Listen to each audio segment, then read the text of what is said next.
fucking movie. Yeah. Yeah. Fucking good. Yeah. Oh, the fucking. Fuck it, Anyhow. bro. There definitely will be some movie fucking. Just a little bit. But first, some introductions. Like the guy that looks like the Hamburglar to my left. Mr. Reese Sandweiler. Hello. Oh, man. Always looks like the hamburger. He's the man who watched everything. The hamburgled everything. Yeah. Shoot. With a weird I gotta hat. go change, guys. Damn. And to my right, we have Mr. John Brown. That's me. He's too old to be cool. That's true. And then Not there's cool me. at all. So, what have you guys been watching? What haven't I been watching? I've got a smaller list. Good, you can make because up I've for been- my deficit here. Yeah, I don't have. I'm a little slim myself Oh, good. with all the moving and such. Well, but, maybe we should just have Reese go first then. Yeah? Yeah, I guess finish it out. Yeah, go for it. Do the Well, thing. I time to got remember very things. excited. You talking about Serial Mom last episode. Oh, yeah. That piqued my interest quite a lot. So the very next day I did put that on and very much enjoyed it. I It was thought pretty fucking fun, wasn't it's it? so man? fun. I just felt like everyone was just on the same page and just having a blast. Yeah. Oh yeah. Did you also find Ricky Lake, though, a little bit of a turnoff? That's the daughter? Wasn't bad in what she was doing. She but, wasn't like, that bad, really. Yeah, I felt like it just it was could have been fine. anyone else. It really and could have would've been better. anyone. I mean, just like it's like a caricature of a daughter. It's not Yeah. even like a Yeah, character. it's really just all about Kathleen Jenner. Yeah. No, it is, and she does such a great job. I just really appreciate her fucking moxie, man. She squeezed a lot of murder into just a couple days. Yeah, She dropped a kid off of school, like murder this motherfucker. Like, oh shit, I gotta get back home and bake a fucking. I thought cake it or was something, you it was know? going to be like she'd been murdering people, but like Yeah. she just like all of a sudden No, just just- starts like fucking Just kill these spiraled people. out of control, and it had a crazy ass fucking like this is based on true. Yeah, but then Yeah. it said Yeah, like It was so like. but all the names So of the ridiculous. good Based on Ted people have Bundy. been changed. Yeah, no, it was one of the more ridiculous like intros for a based on a true story. Yeah. thing. Like I mean, for what is like a well, I mean, if it was based on a true story, I feel like it'd be very easy to Google around. You know, a suburban Yeah, it's mom based on that Ted killed like Bundy 5 or- people. yeah, or something shit like Right. that. Yeah, I think that's more of a gag to say yeah, it's no, based it on is. true. Yeah, It's no, more- how hard they went with the intro, definitely. Yeah. super gag, but yeah, super fun movie. This is only the second John Waters movie I've ever seen, so I really gotta get on that. 'Cause Yeah, he's, what's the other one you've seen? Hairspray, the original Hairspray. Okay, Yeah, I've seen that. But I think I've It's a goofy seen ass movie. I've seen him in movies more than his movies. yeah, I think. yeah, he's got some weird classics stuff I really don't know a lot about, except for that people fucking love him. Right. Pink Flamingos, Multiple Maniacs, Female Trouble, Polyester. He did that Johnny Depp movie, Crybaby. He was Crybaby. Okay, Yeah. I think that's probably the only other one I've seen. That's just okay. It's, yeah. it's something. I want to dive into his stuff. He's a very fun guy. I continued on the Chucky franchise. I watched Bride of Chucky, which was a lot of fun, but like completely different from the first. It's like they just like okay, It's like flip a Jennifer switch. Tilly, Yeah. right? yeah. It's She's like, a lot. yeah, like, but like I she's a feel lot. like her annoyingness works for the character. I'm really okay well. with Jennifer Tilly. She's a lot, but I'm okay with the a lot she is. I would imagine it was just a switch flipped. Like, Yeah, that's yeah. what it felt like from Like- my memory. I mean, they do still they're fully on board with the black magic stuff. Like he does voodoo, and I mean he's brought back to life with voodoo in this one. Well, good. At least they make more use of the voodoo. Yeah. Eventually, like, we should probably use this angle. It's a really really fun movie. It's just so different from the first 3. It's like Yeah, I do. Doesn't he isn't there in every Chucky movie like a scene where he tries to do the little like seance thing? he's constantly trying to find like a human body. So yeah, like in the third one, he's trying to possess the little boy that's on No, that's right. the campus, so he can use him to get to an adult body. Right. And then in this one, he's trying to get back to life, but Jennifer Tilly is like hindering that because he doesn't want to marry her if he becomes a human again. So then that's how she Right. ends up Well, as a fuck doll in you. this one.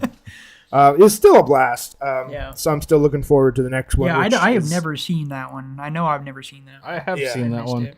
I never saw the seed of Chucky. That's- In my defense, it looks stupid. Yeah. It's really bad. Yeah. That's hands down the worst one gotta be without question. That'll be the next one I watch. Did you watch the TV series yet? Not yet. Though it's on TV sale. series right now, is so- actually like I only got halfway through it. I think we've talked about it before, but I mean it was good. Like, Yeah, I yeah. really dug what they were doing.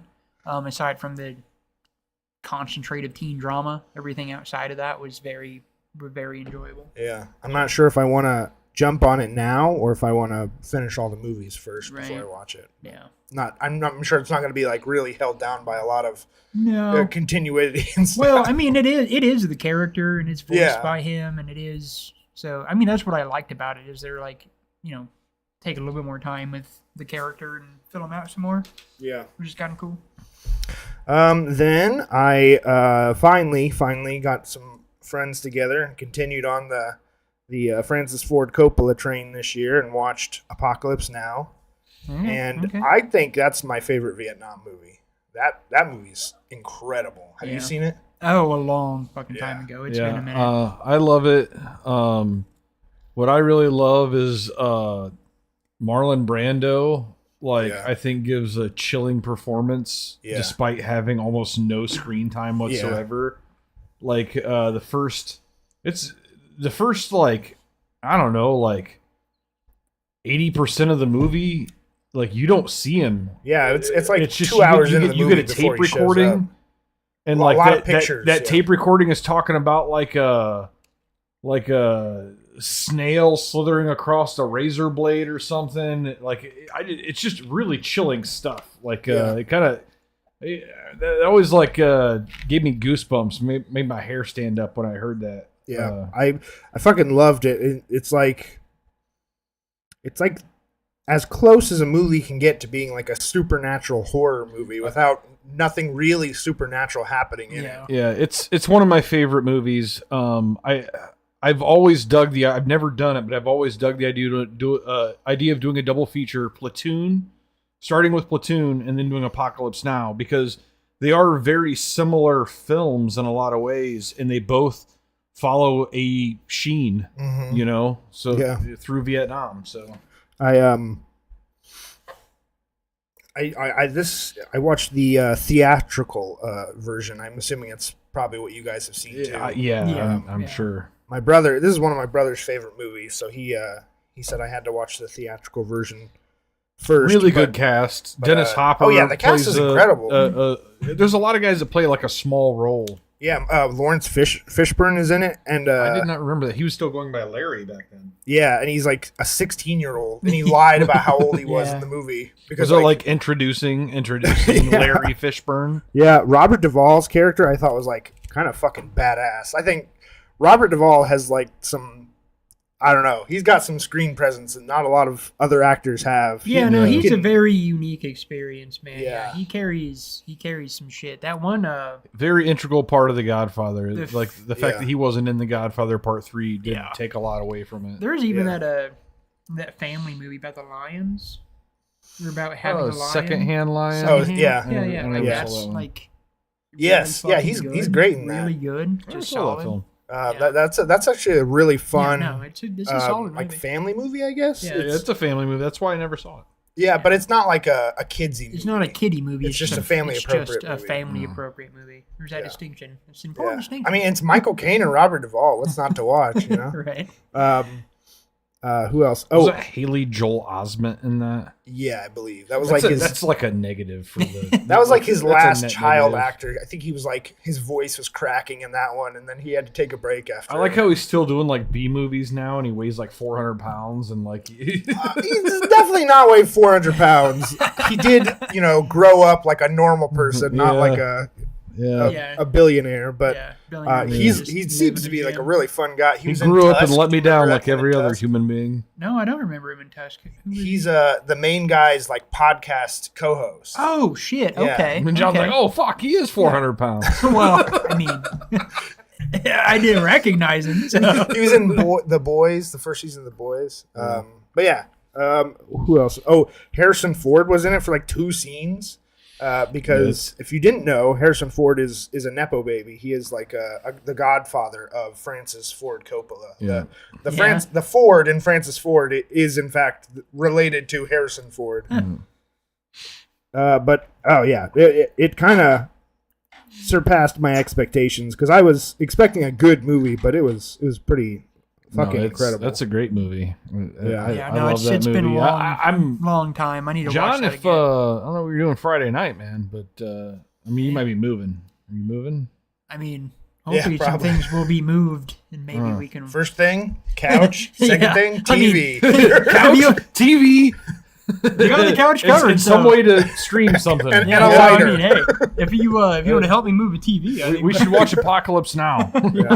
It's a good movie, and I also thought it's funny because I felt like Robert Duvall had like every single quotable line from the movie was like him. It's like basically his sequences, and I love the smell of napalm in the morning. Yeah. I guess I didn't realize there was actually surfing in the movie. I thought that was like a joke or something. So it's like a really weird thing that Robert Duvall is like this murderous general that also is like, I gotta kill these Vietnamese so I can get a good place to surf. I also watched a movie from 1983 called The Return of Captain Invincible. I want to go back for just a second. Apocalypse Now, like there is like a litany of stars scattered throughout the movie, kind of like they did with like Thin Red Line or something like that, you know. But Martin Sheen as the lead does really carry this movie. I mean, he is really, really good. He is fantastic. It's probably easily my favorite role of his. I can't think of all of his stuff, but I mean, he's incredible in it. I can't even name another movie where he's the lead, honestly. Because he was in... he's 1 for 1 in my book. As the lead, he was... I'm sure there's another one, but... gotta be. Wall Street? Wall Street? You're going to say he's the lead, not Michael Douglas? Oh, I got them mixed up. Oh, no, it's... Michael Douglas, Charlie Sheen. Oh, I forgot there were so many Sheens in that movie. Never mind. There's a lot of Sheens. So much Sheen. No, I guess I can't find what the next lead performance of his that I've even seen is besides maybe Badlands. I don't know that one. Ooh, that's Terrence Malick. Speaking of Thin Red Line, that's from the same director. That's a good movie. You should look that up. Thin Red Line. It's weird because it's called A Thin Red Line, but like I've never seen it. It's a really long movie. It's like I want to say it's close to 3 hours, and like a lot of yellows in the movie. Like there's, I don't know. He was like trying to paint it yellow with this film. Is that Vietnam also, or is that World War II? That is World War II, I believe. Yeah, it is. Anyway, that's one of those studio wars because they found out that Spielberg was doing Saving Private Ryan.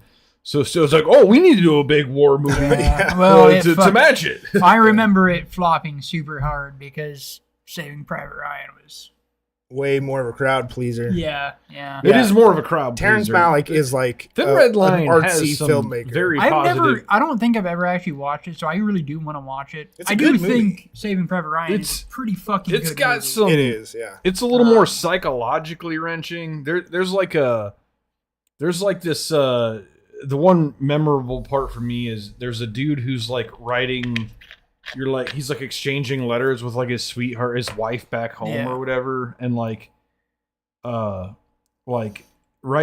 so he's like they've got letters like crossing, so it's like by the time he's writing a letter, hers is already in the mail or whatever, and like he writes her this letter that says like basically like I'm barely hanging on. He's like, but because I have you, I'm still here. Like nothing can touch me. And then like And then like you hear her letter on the way back that like crosses, and it's just like, yeah, like this took longer than I thought, so like I'm fucking your cousin now or whatever. I'm out. Something along those lines. And then the dude like goes into battle, and he's like a fucking killing machine, like because he's just like kamikaze and like doesn't give a nothing fuck. to live for. Yeah, it's really powerful stuff.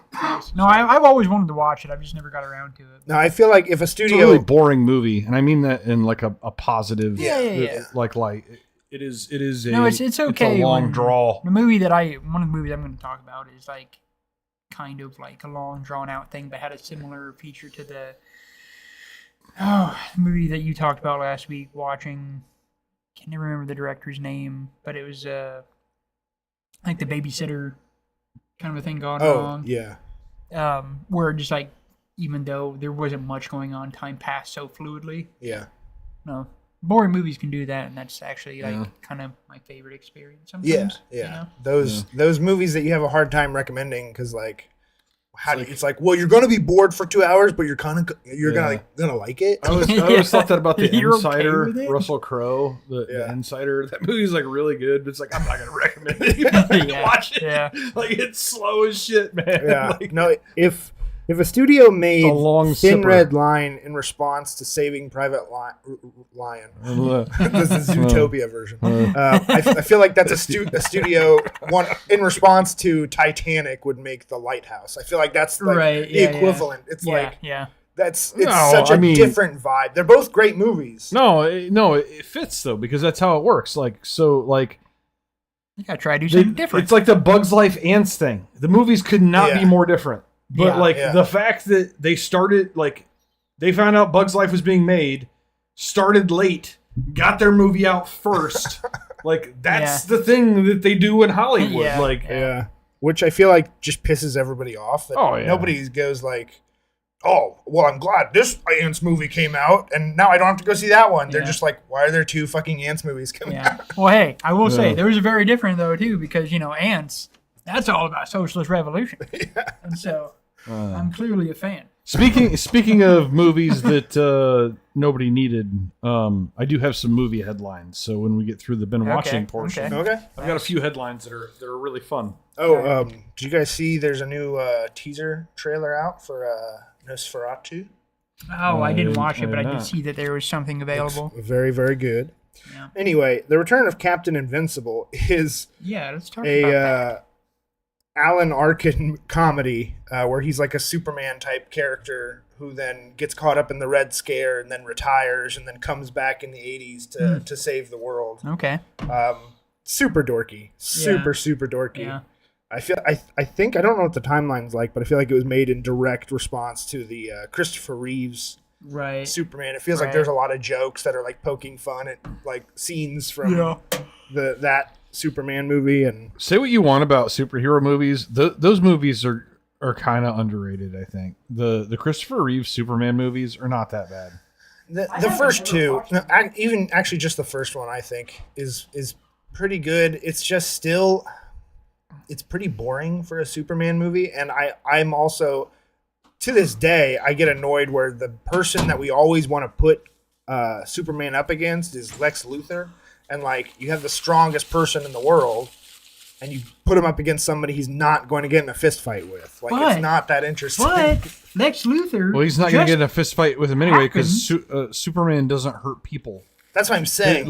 That's the whole point. It's always either Lex Luthor or General Superman. Zod. The Superman villain had to be a brainiac because Superman's not going to hurt anybody. Well, the frustrating thing for me with the Superman concept and story is the whole kryptonite thing. Like, it's so stupid.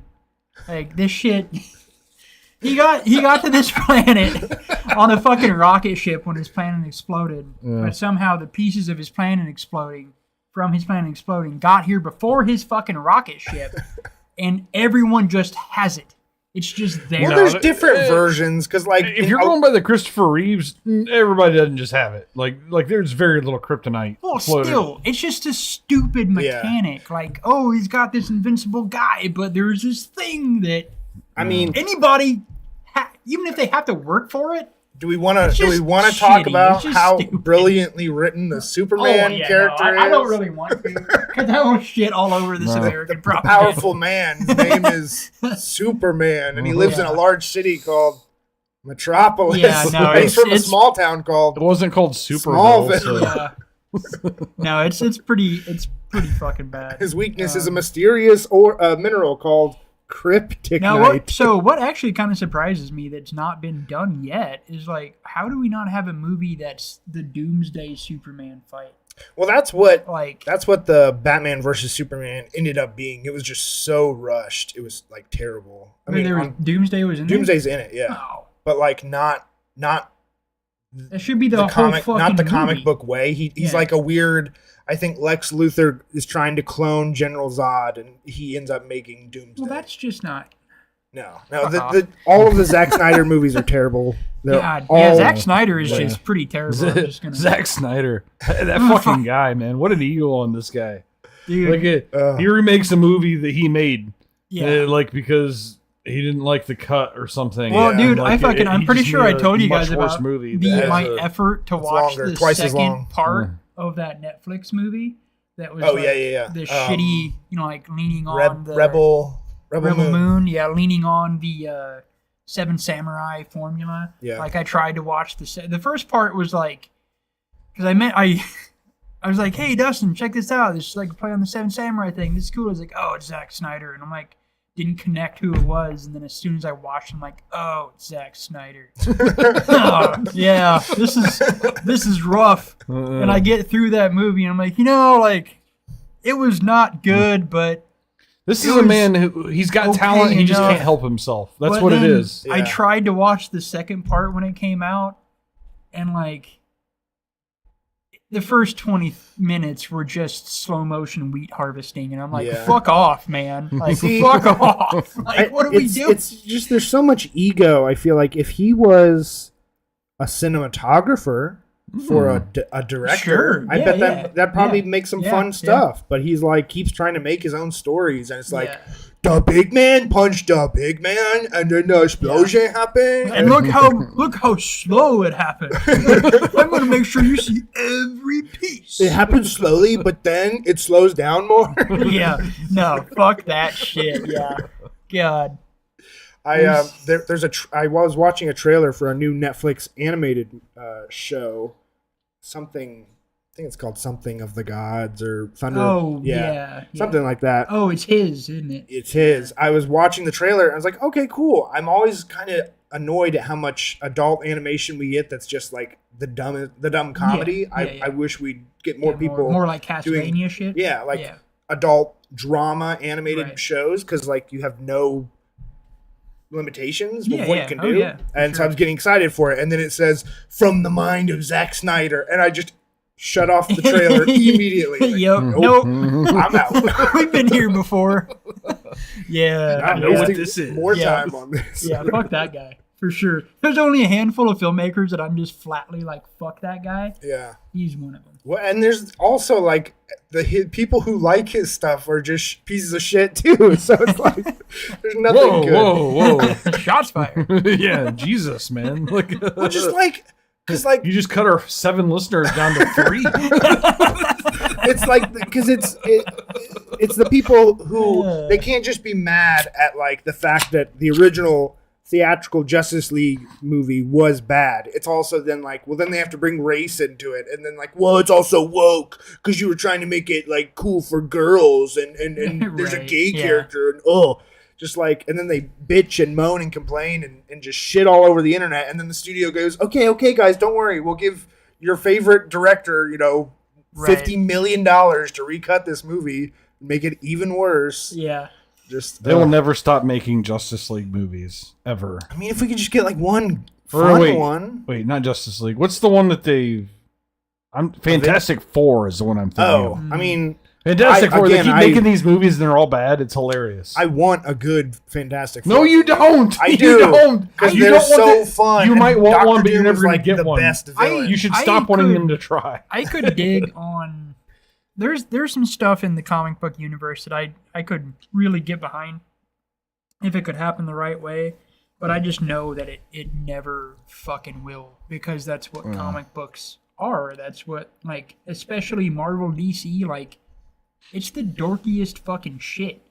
You know, It is so like dorky. even though like there's some cool space for some of these characters, they're never gonna do these characters justice. They're just gonna fucking dork it up every time, and it's just gonna gonna be good. That's why I get a little annoyed at people who complain so much about comic book movies. Is that most of the time the stuff they're complaining about is like the stuff that's accurate to comics. It's there is sometimes canon inconsistencies, and the characters just never die, right? They're always coming back. Well, yeah, I just saw a post on Facebook about the like anniversary of fucking Storm being like fucking 50 some years old. Like, well, this 60 years old. Like, well, this woman has never looked 60 in any comic book I've ever seen. And then, they don't even like find reasons to like give excuses. No, to it's that. just the nature of comic book, and I do a lot of the bitching of comic book fans. I say the same thing for Star Wars. A lot of bitching of that kind of thing. Like, you're working with media that just doesn't give a fuck about any of this anyway, and the entire industry has been built around them not giving a fuck about maintenance of story mechanics and characters. So, like, you don't have anything to bitch about because this is your norm.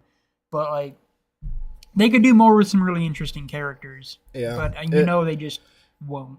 It just feels like most, like, big AAA blockbuster franchises like that, the fandoms are mad when everything is the same. And then don't pay for it, like don't support it when it's different. They get pissed off when that's it's classic Star Wars. That's the Star Wars, exactly. Like, oh, this is Ghostbusters. I heard it, man. It's like the Phantom Menace. Like, I don't know, the technology is so much more advanced than the earlier. That didn't make any sense. These happened before, and it's just like. So, what'd you think of?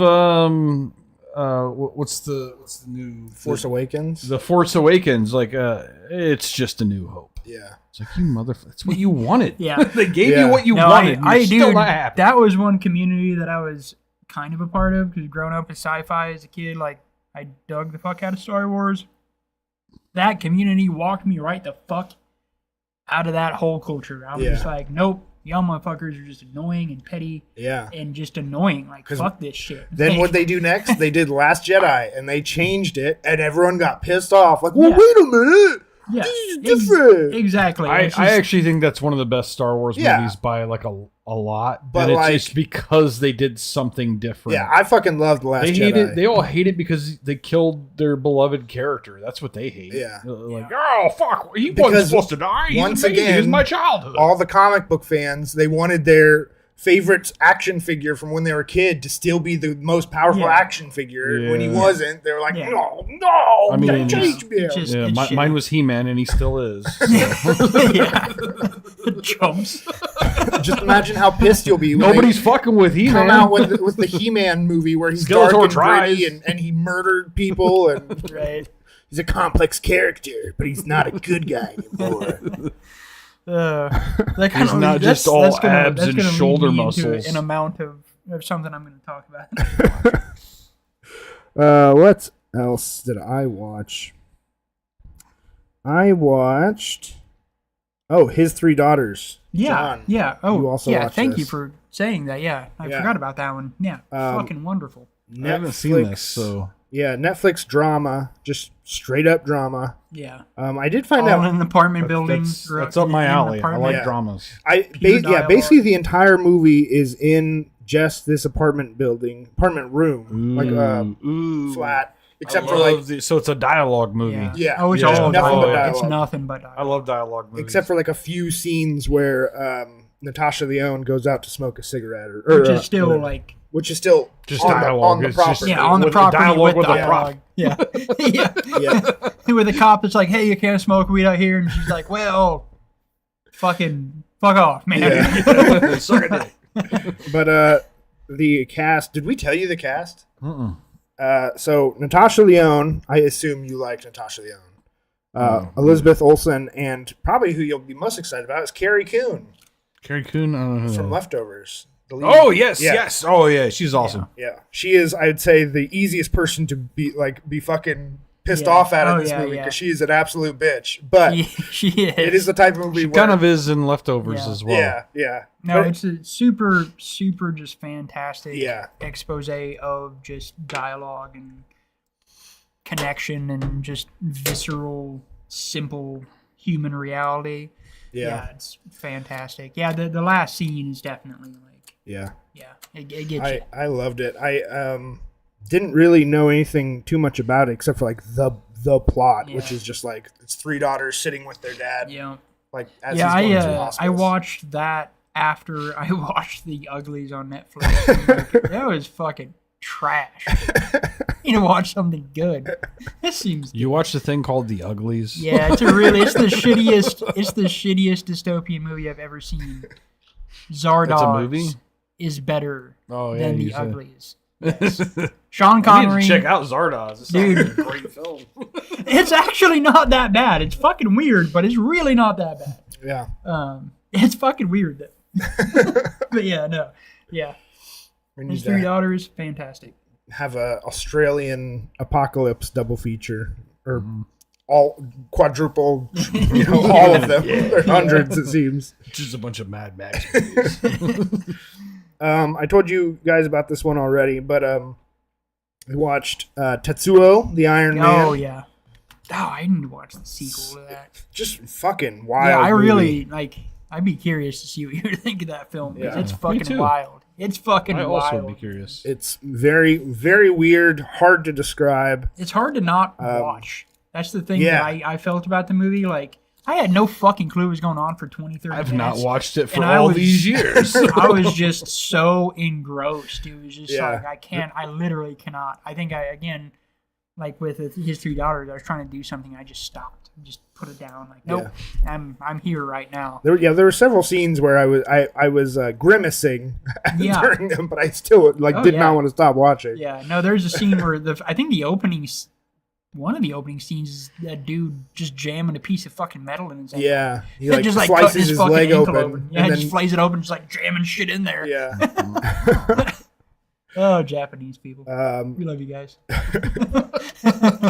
Continuing on with schlocky movies, I'm always looking for fun little schlocky movies. I'd never seen either one, and I kept getting The Flood and Crawl mixed up. Have you seen both? Okay, is Crawl Because they're both alligators or crocodiles. Who knows? Crawl is that the hurricane one? Well, okay, so there's a hurricane in The Flood. So I don't. Fuck. Okay. The Flood is prisoners. They both have hurricanes. Is Crawl produced by Sam Raimi? I believe so. Yeah. Okay, yeah, I was so fucking mad because I saw his name, then I went in and I saw the credits. It's produced by Sam Raimi. Like, fuck, this isn't what I thought it was. Then it was just a really annoying movie. That dude will give money to anybody. I feel like I've heard good things about Crawl. And I kept seeing The Flood, and if you look at the posters, they're like so similar. I'm sure, yeah. So I put on The Flood, and then instantly realized, like, oh no, this is something else. It's very bad. It was like the lowest budget, some of the worst effects I've ever seen. It was like on the level of like Sharknado type shit. Sure. I got like 10 minutes in, but I was like, I guess I'll finish it. It's like 80 minutes. Just terrible. Yeah. Abysmal. Now, I'll say that Crawl had, like, good production value. It's just, like,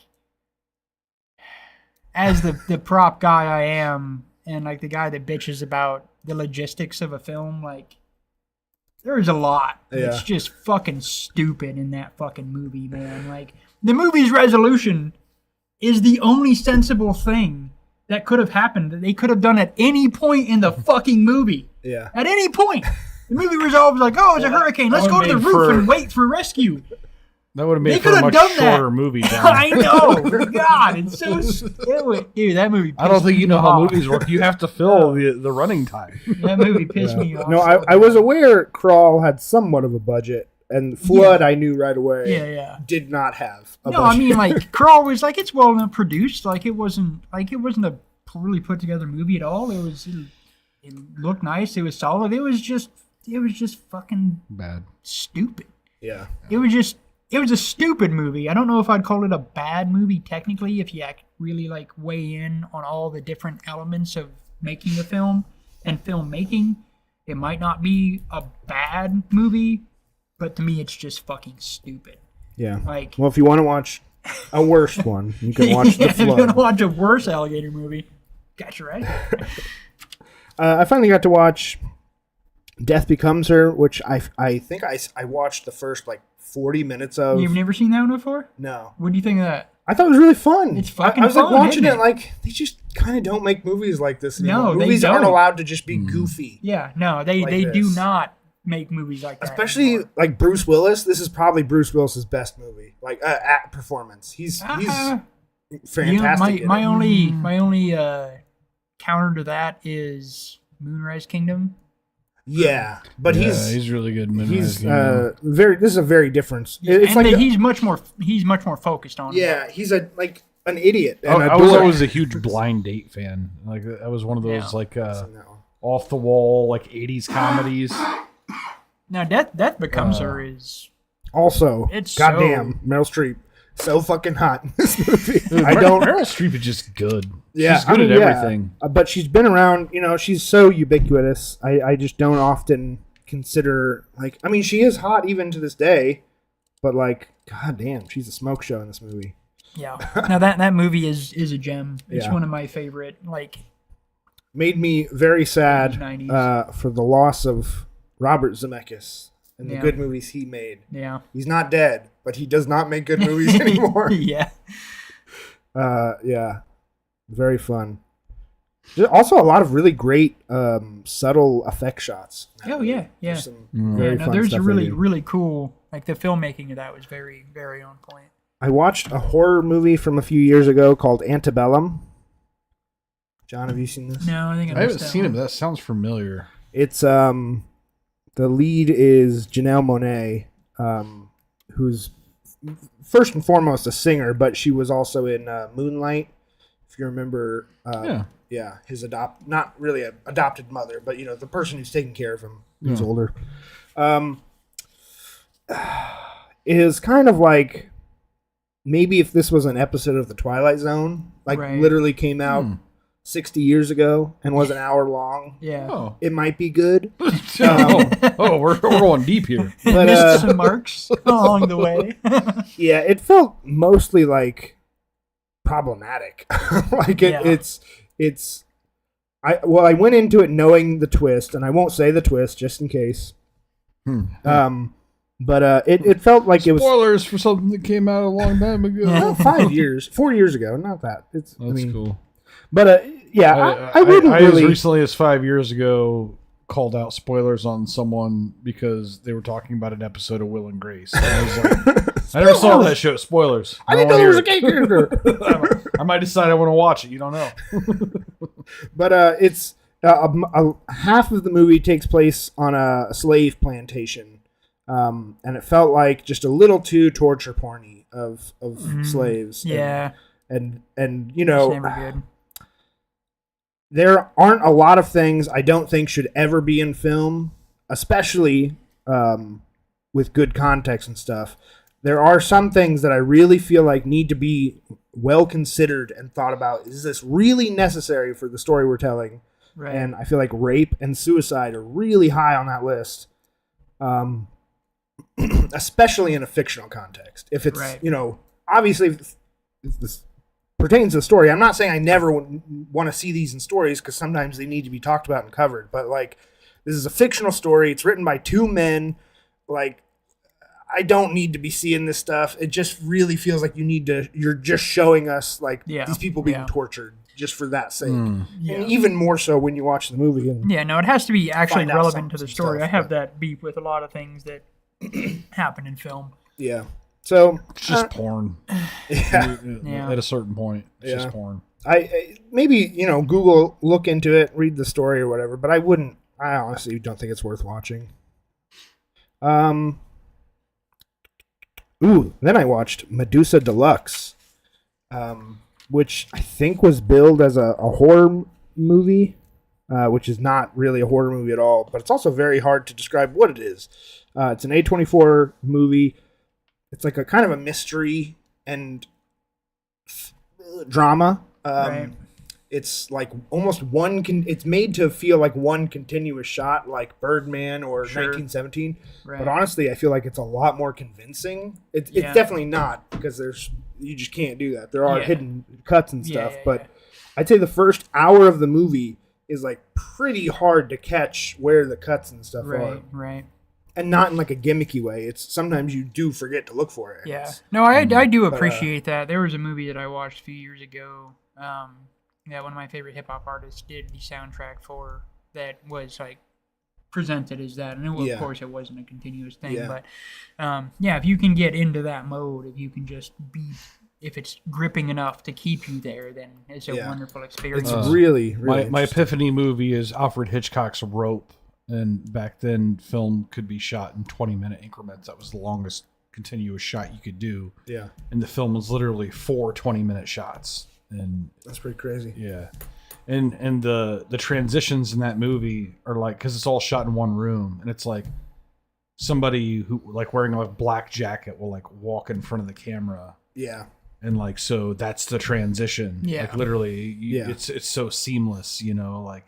Yeah, it's like if the camera is following a character into a room and the room's dark, and then they turn the light on. And there's your cut. Yeah. Basically, anytime like a solid object covers the screens, like there's your cut. But it's kind of fun to look for. I don't think it's easy to get a little too distracted with it, because it is fun. But no, it's kind of just go. It's in one building. Someone's been murdered.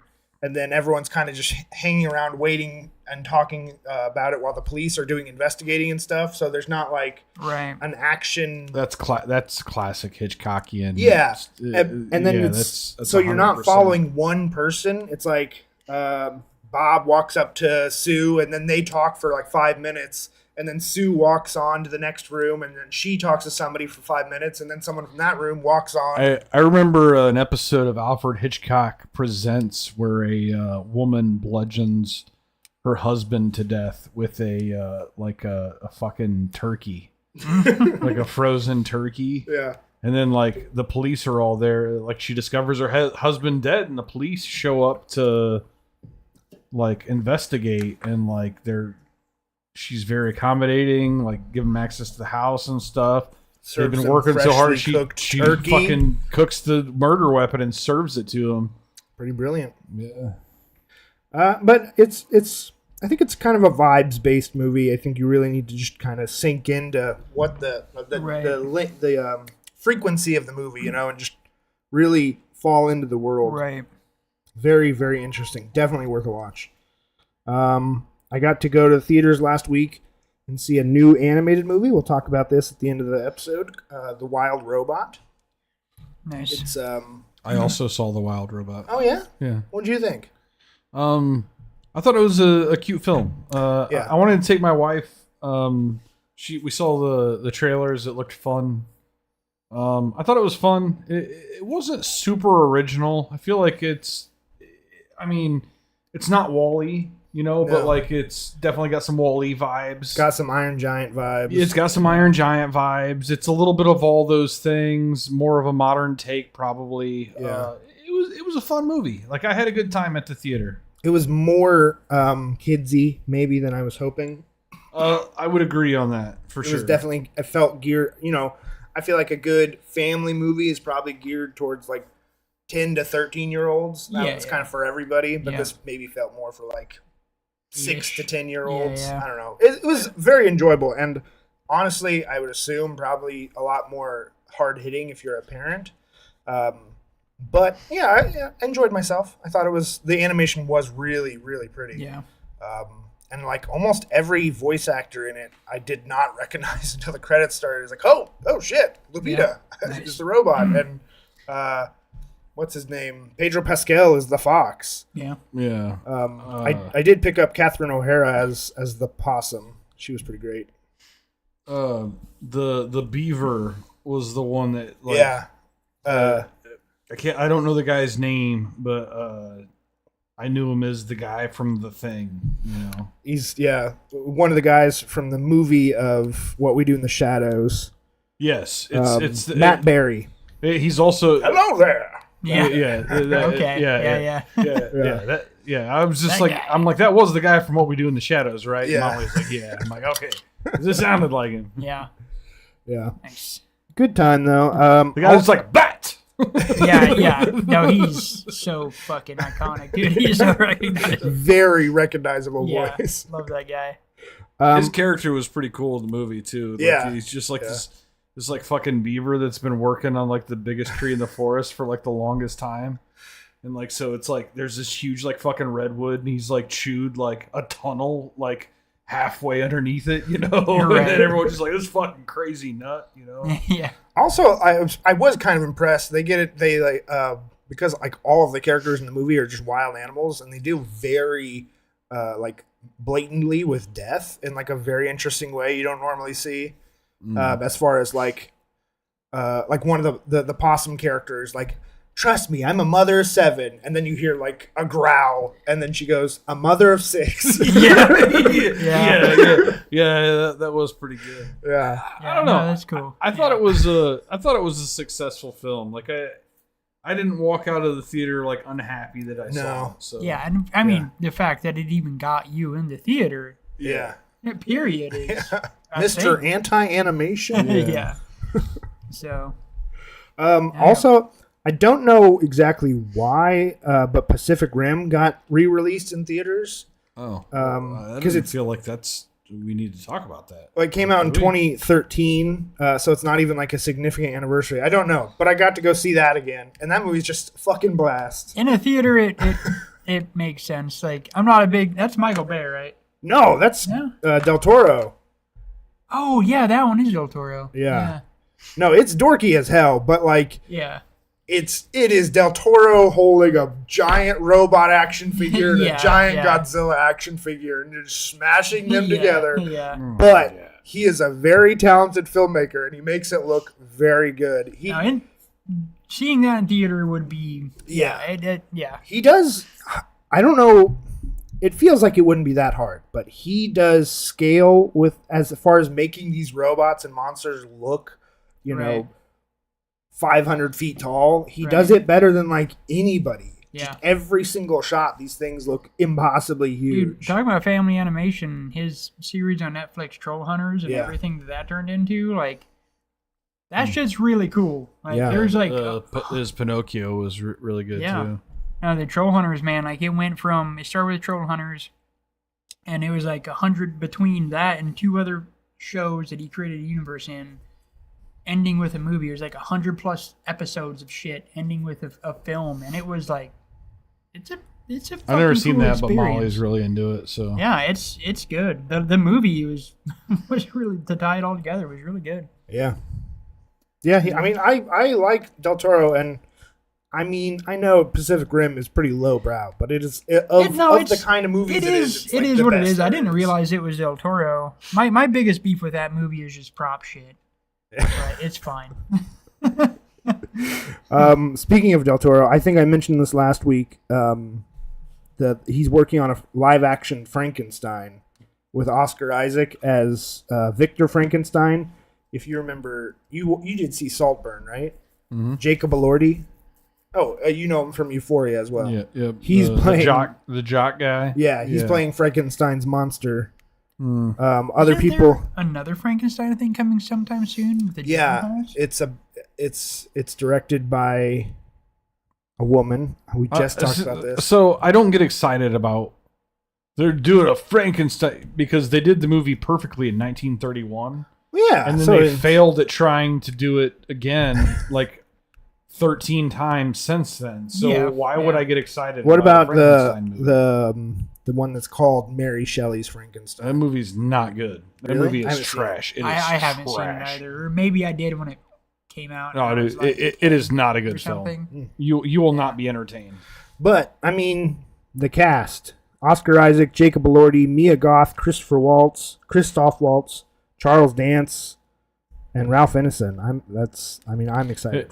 By the way, just so you know, the Mary Shelley's Frankenstein, I wholeheartedly believe that they were trying to like ride the coattails of Bram Stoker's Dracula, Yeah. which came out like a couple years before, and I think is actually a pretty decent film. Yeah. Bram Stoker Dracula? With Gary Oldman. Oh, yeah. I think Also it's Francis wonderful. Ford I think it's a Coppola. really good film. I think that Mary Shelley's Frankenstein was literally trying to like coattail ride the title. Like Yeah. if we just put the author's name in front on the Right. movie It'll be and fine. we It'll be cast fine. Robert De Niro as a monster, this is like no, dude, it's just not a good movie. Yeah. I'm curious because Haven't seen I it. think I saw it when I was young, when I was a kid, but I don't remember shit about it. Yeah. No, I do, and I will defend Bram Stoker's with Gary Oldman. That's another Francis Ford Coppola movie. Is it? Yeah. No shit. Yeah, I think that's a that's really like good movie. his last I've really well respected movie he put out. yeah, No, it's the not only- respected by everybody. The Some only people, detriment to that movie, and as much as everybody loves him, and I do like him myself, Keanu. Keanu Reeves is Oh, a little. Mr. Dracula. Well, he really should here's have the been thing: somebody else. you can love him and respect him all you want. Keanu Reeves is not a good actor. No, like no, hell that's no. the Well, thing. he definitely wasn't 30 years ago. Like, Well, not he, then, he yeah. found his Like, like where his has shtick he been? now, Like, but, show me an example of Keanu Reeves being a good actor. Like, Yeah, no, he's like I'm not saying he's like not likable or that like he has never Yeah. made a good movie. I'm just saying he's not a good actor. yeah. That's No, all I'm I saying. agree completely with that. And this is like the best example of just how like, because you went from Bill and Ted's to like that. Yeah, and he did a Shakespeare movie. Yeah, like Much what do Ado you About Nothing. What? Who put this guy Yeah. here? There's no one better. Like, what memo did that somebody maybe, get? maybe that just comes down to like casting. Like people are like, Keanu Reeves is popular. Let's put him in this. Like not paying attention to Gary Oldman you will know, carry him. Anthony Hopkins, these guys got it. It'll be fine. And it was Also, there it wasn't bad casting. I mean, Winona Ryder is like the love interest. No, it just- was fantastic. Keanu Reeves just stuck out in that movie like a sore fucking thumb because he Yeah. was just like so out of his depth, like so. Hey, it's out a of pretty his depth. stellar cast to be competing with. It is, dude. It was good. He didn't have to do anything except like except be a guy. be in a bed with Yeah. a bunch of half naked chicks. Yeah, for- no, he just had to be like, oh. Yeah, Oh no. my god, I don't know how I got out of this. He just had to conundrum. be Keanu. It worked. Yeah. All right. Anything else? Yeah, I watched a movie. So a movie I talked about last episode. I watched Spring. I watched another film from the same director called The Endless. John, I think you said Yes, I you've have seen this. that, and it is a fun. It's a trip. Yeah. It's a trip, but it's a fun time. Very fun, kind of trippy, fun little low budget movie. Again, they do really well with the low budget Yeah. for what they have. Yeah. It's a very fun movie. Then I watched a brand new horror movie yesterday called Oddity. I that thought was it on my was- list. Yeah, I really, Oh, did you? really enjoyed it. Letting Reese go first was a bad idea because I only had two things. You only had a couple things, and he's taken movies off of both of our lists. So this has never happened. No, we I, got uh, headlines though. I thought Oddity was. Yeah, I thought it was really like I mean, back to very the- unique. The pacing thing, like, I checked at a certain point. I'm like, fuck, there's 20 minutes left to this movie. Yeah. But I've been like fully engaged this entire time. Yeah, I only had one frustration with the movie when she falls and gets fucked up to the point of death. yeah, I thought that was yeah. slightly annoying because I don't think that she. I was would- expecting some more twists. Yeah, I I don't think she would have got that fucked up from that fall. Yeah, And like, it's fine that she was, and it's whatever. But that was my only. Yeah. Otherwise, I thought the pacing was great. I thought I'll just say the villain's motivation was a little weak. I thought that was No. just kind of like a Yeah. because Oh you no, know? I'll agree. I'll agree with that. That it is like a typical enough. It's a story that we've seen in a film a million times of a husband killing his wife so he can fuck a mistress. Like, you've seen that a million times, and so that part was pretty typical. But I thought the elements were the tension in the movie interesting. is The like tension, fantastic. the specific elements, the specific characters, and the way they were portrayed, the way the things were captured. I was super, super pleased with it. I I really thought it was liked really good. how they handled like supernatural elements of kind of like constantly being like, Yeah. you know, are they real? Is it Yeah. happening? Is this Yeah. a threat? You know, like, Now the fucking, so this is all about a woman getting murdered, has a twin sister who's blind, then investigates her sister's murder through her psychic abilities. And one of the things that she uses, or that she has, is this fucking like old wooden like golem, essentially, is what I called it. A wooden golem. Yeah, and to exact revenge, and some really cool things done with the golem. Yeah. Also, just the property. It all took place on this, like, I don't know, fucking 17th, 16th century pseudo castle. Yeah, not exactly castle, but not far off. Yeah, pretty much. Yeah, like a poor man's castle. Like, yeah. But yeah, no, it was really good. The lighting was good. Yeah. The performances were great. Yeah, it was one of the score. I really liked the score was very haunting. Yeah. No, it was one of the better Shudder originals that's been put up, and I think it was an IFC. I thought it was Shudder, and then it said AMC on Amazon, so I wasn't even sure. In the credits, it was IFC and Shudder. Yeah, but yeah, it was a good time. No, it was a good ass movie for sure. The last thing I watched, I think. Oh, look, it's already on. It's already on Dustin's watch list.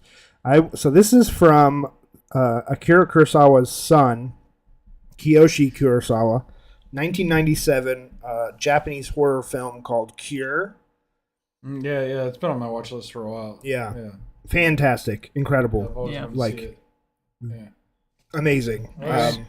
Yeah, oh. It's similar. Did either of you end up watching Memories of Murder yet? Yes, I have. It's amazing. Yeah, it's similar to that, and I talked about it, and it's weird thing is that murder, that mystery, that film ends with them actually not solving the mystery, but it has since been solved, which is interesting. There's a lot in common with this one, and again, like with Memories of Murder, I was like, wow. Modern American movies really invented nothing. We just stole it all from Asia, and not in a bad way. That's how influences work. To be fair, there really shouldn't be anything cutting edge coming from our country since it's the newest one. Yeah. Also, we started it. Right. Get on our level. We're only a few hundred years old. It's fine. But I can't really recommend it enough. It's absolutely an awesome movie. It felt, in a lot of ways, I was like, Denis Villeneuve is probably a really big fan of this movie. I felt it had a lot in common with Prisoners and Seven. Kind of those vibes. Okay. Right on. Really, really highly recommend it. I have the Blu-ray if either of you want to borrow it. Yeah, I might do that. And that's what I've been watching. All right. Well, so for me, we've got Oddity, which is something that I definitely recommend you watching.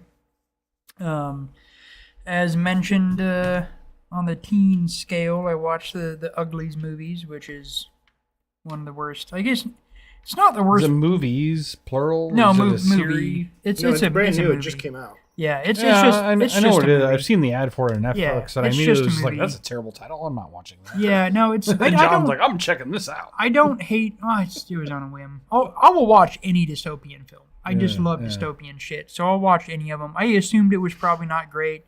The base concept's not the worst. They just did zero fucking world building at all. They give you literally. It's pretty important for dystopian. Yeah, no, it is. Yeah, you have to have that. And they gave you a 5-minute synopsis, and that was it. Also, no one in the fucking movie's ugly.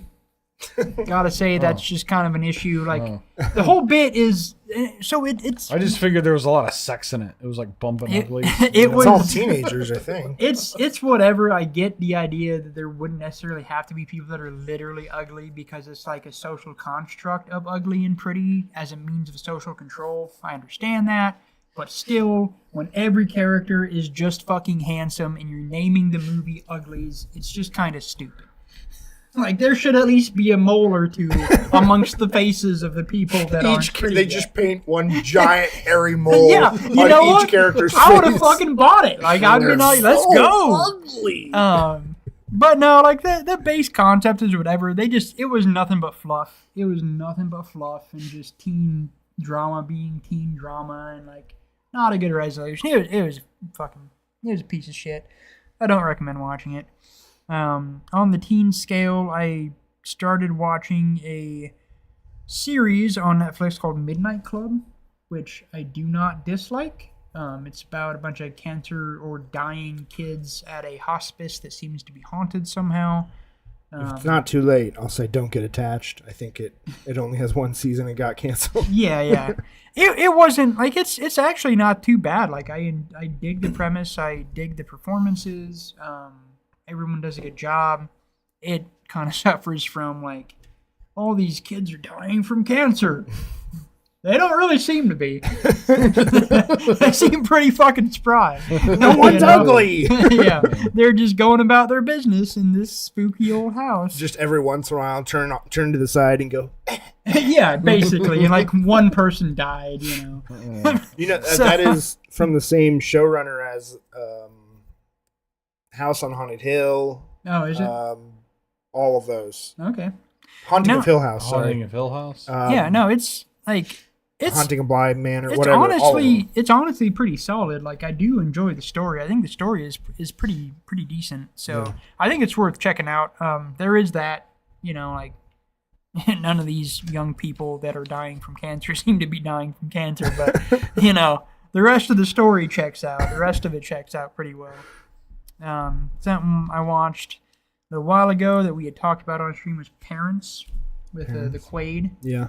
That was... Yeah, I remember that film. That was enjoyable. It was fucking weird, and it wasn't what I expected. Yeah. Exactly, and just the presentation. It was... Because I watched it with the kids. It's with Randy Quaid, right? Yeah. We started watching it, and my son Ko asked me, like, well, what is this, like a horror? I'm like, well, I think it's like a horror comedy, which I'm pretty sure it's billed as a horror comedy. It's not really all that comedic. It's just weird and I think horror. It was probably billed as a horror, and then whenever it probably got switched over to voodoo or like digital stuff. It was billed as a horror, but people assume because they cast Randy Quaid. Well, it's gotta be funny. Yeah. No, it is. It's a good movie. It's one of those movies that like disappointed everyone because I remember watching it when it came out because I was excited because I loved Randy Quaid. Right. Randy Quaid was fucking hilarious, Merry Christmas, shitter is full. I know this. Yeah. No, it's not. You tune in to see it. I love horror. I love Randy Quaid. I don't know what I'm watching right now. Yeah. No, it was kind of weird, man. It was not exactly what you'd expect. Not anything. I don't think you could expect anything out of it. I'm a big Randy Quaid fan. But no, it was I will say it was the masculine version of Serial Mom. The thing that I said. I mean, there's a mom in it too, though. Yeah. Yeah. The thing that I said really the most watching the movie was, God damn, I'm envious of this sweet ass 1950s house. I think I said that like 8 times. Like, God damn, I want this house. This shit is pimp. So yeah, good movie though, super fun. Demon Disorder is a movie I caught the other day that was Australian. About 3 brothers dealing with, like, their dad had some shit going on. One of them, after the shit's resolution, ran away from home, leaving the other 2 to deal with it. Now the younger brother is dealing with the same shit their dad was dealing with, and it is, like, a hereditary demonic possession, essentially. A lot of fun, man, really. Like, some really cool practical effects. Performances were solid across the board. No real holes in any of it. Just them trying to cut this demonic shit out of their fucking brother and, deal with it. Yeah, for an Australian flick, I thought it was pretty good. Nice. For what it was, for sure. So, Demon Disorder, I think, is pretty good. One of the things I've been watching is the fucking Mr. McMahon on Netflix about the wrestling. I've never really been into any kind of wrestling, but I've been curious about this series. I have never liked or given a fuck about wrestling to watch it, but I swear to God, everything I see that's adjacent or about wrestling is fucking fascinating. Like, I loved Glow. Have you ever seen the Wrestler with No, not yet. help me out. Mickey Rourke. Mickey Rourke. Mickey Rourke. Yeah. Yeah.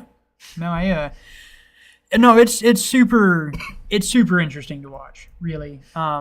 And the way they frame it is funny because like they were filming it before the most recent like sex scandal with Vince McMahon. Yeah. And like the first episode says like we did all of this before this, and before the last interview breaking news happened and he just like left. And then the first fucking piece of dialogue or first interview they show is him saying like, man, I wish I could tell you the real shit. Whoo! And they're like, well, how about you tell me some real shit? He's like, no, that's the point. I can't. I will get in trouble. Yeah, which he is. No, it's super interesting to see how it all came about. Like, and I do like these dudes like really think of their craft as artistry. Yeah. And I don't disagree with it. You know, it's always the like, oh, it's fake thing. And these guys are like, well, fucking tell me if it's fake. Like, who was it? I think it was Hulk Hogan was like, in the last 10 years, I've had like 15 surgeries. Tell me that's fake. And it's like, yeah, clearly it's not. I mean, it's a show, but it is It's a very athletic. physically demanding it's athletic show. as fuck. It is athleticism for sure. And so no, it's been really interesting to just see, because like I never paid attention to shit when I was growing up. A lot of my friends paid attention to shit. Yeah. I was adjacent to the shit. You know, it was popular. It was growing in popularity. So like watching the show and seeing these things that I have like a vague familiarity of as they happened, like getting to see where they all came from and what it was. Honestly, I might watch it. It's a super interesting thing. To me, like, I've never been into pro wrestling at all, but, like, it's just fascinating. It's fascinating that it's a thing. It's fascinating that people are so fucking enamored to it. Yeah. It's fascinating that it came up the way that it did. It's just weird, man. And one of the things that they really talk about, all the people involved, is just how much, like, this is it's just fucking America. It's just American culture. Like, we're just selling American culture. It's like, yeah, you are. And, like, you did a good job of it. So I haven't finished it yet, but it's a super interesting series so far, just to see where it all came from and how it shook out. So, yeah, I definitely recommend checking it out. Did either of you watch last year The Iron Claw? I never got to. I wanted to. I haven't seen it yet. Yeah, Good. Wanted to. It's super sad and depressing, but it's a good movie. Well, But if you like definitely The check that Wrestler, So- yeah, you don't like any sad movies, do Yeah. you, Dustin? No. If you like The Wrestler, I'm sure you're gonna like it. Though it's based on a true story, which makes it a lot sadder. So the last thing I watched on a whim the other night after watching something else. I can't remember, something that was probably bad. I'm like, that I need a better taste in my mouth. I've looked at it a lot on Shudder. I never pulled the trigger because I thought it might be. I thought it would be more typical than it was, and it was not. Revenge. I've seen that. Yeah. Yeah. I really thought it was a fucking just super solid film. Yeah. I mean, just as far as a revenge telling. Now, I will say that the main character chick is not like. This is not the Kevin Costner film. No. Okay. No Kevin Costner here. The main character is a woman that is with a guy on his like hunting trip that he has with his buddies every year, and this property out where the fuck ever. Is this also Australian? No, I thought it was French. Guys are all That's right. It's in subtitles, right? Some of it is. Yeah. Yeah. They fluidly transition from English to French. The characters. Sounds like the French. Yeah, the main characters, the dudes, the bad guys are all French, but the chick is American. But yeah, it's this chick on this weekend excursion with these guys.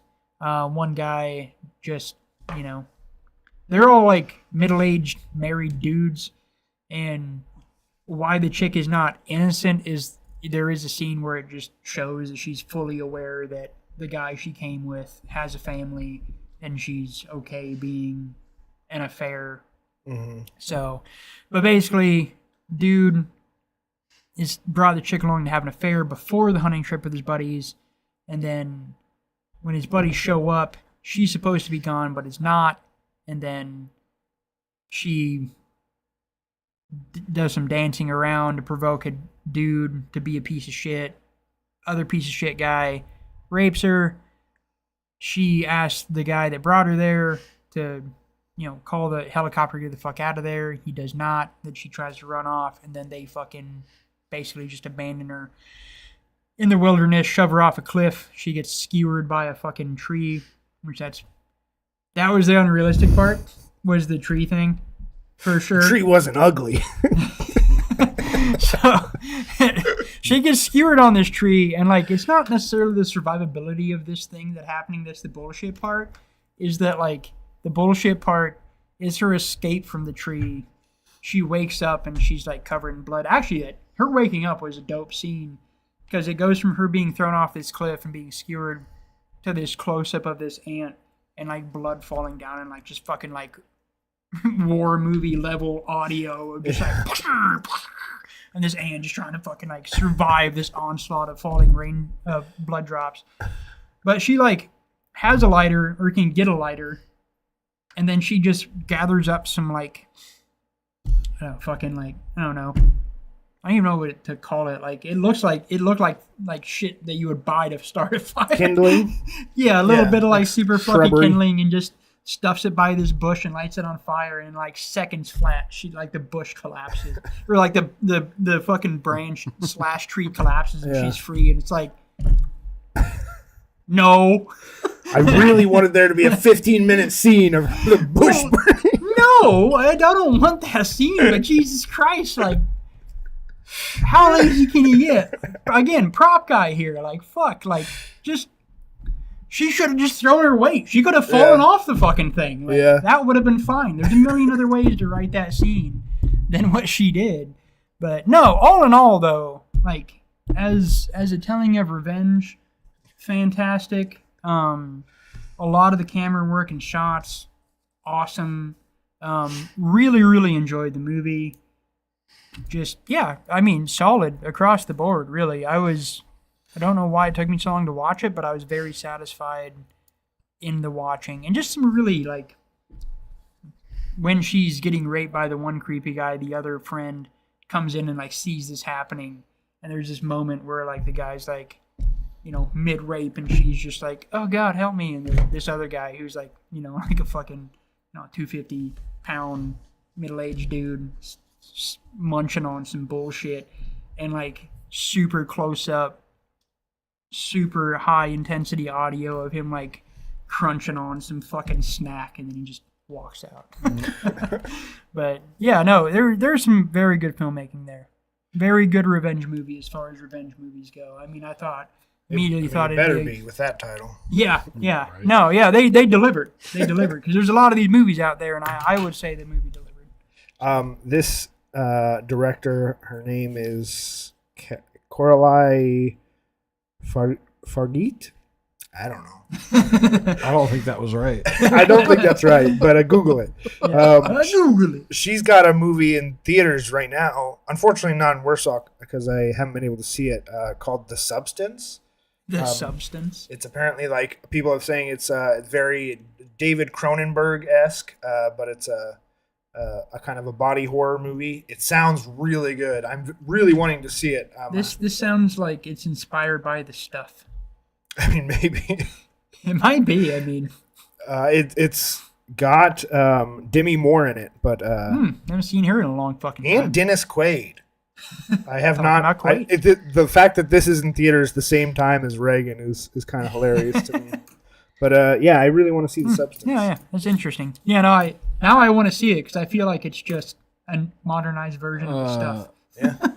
I have no like real true desire to see Reagan, but I will say Dennis Quaid kind of looks like Reagan. Yeah, I think that's literally the reason they made the movie. I'm sure. I have no doubt that that's true. I think literally some studio was like, "Hey, you look like Reagan. We want to make a movie." And he's like, I don't even think I can do a Reagan voice. And they were like, work on it. yeah, you've got the look, man. You were a movie star. He was a movie star. It was meant to be.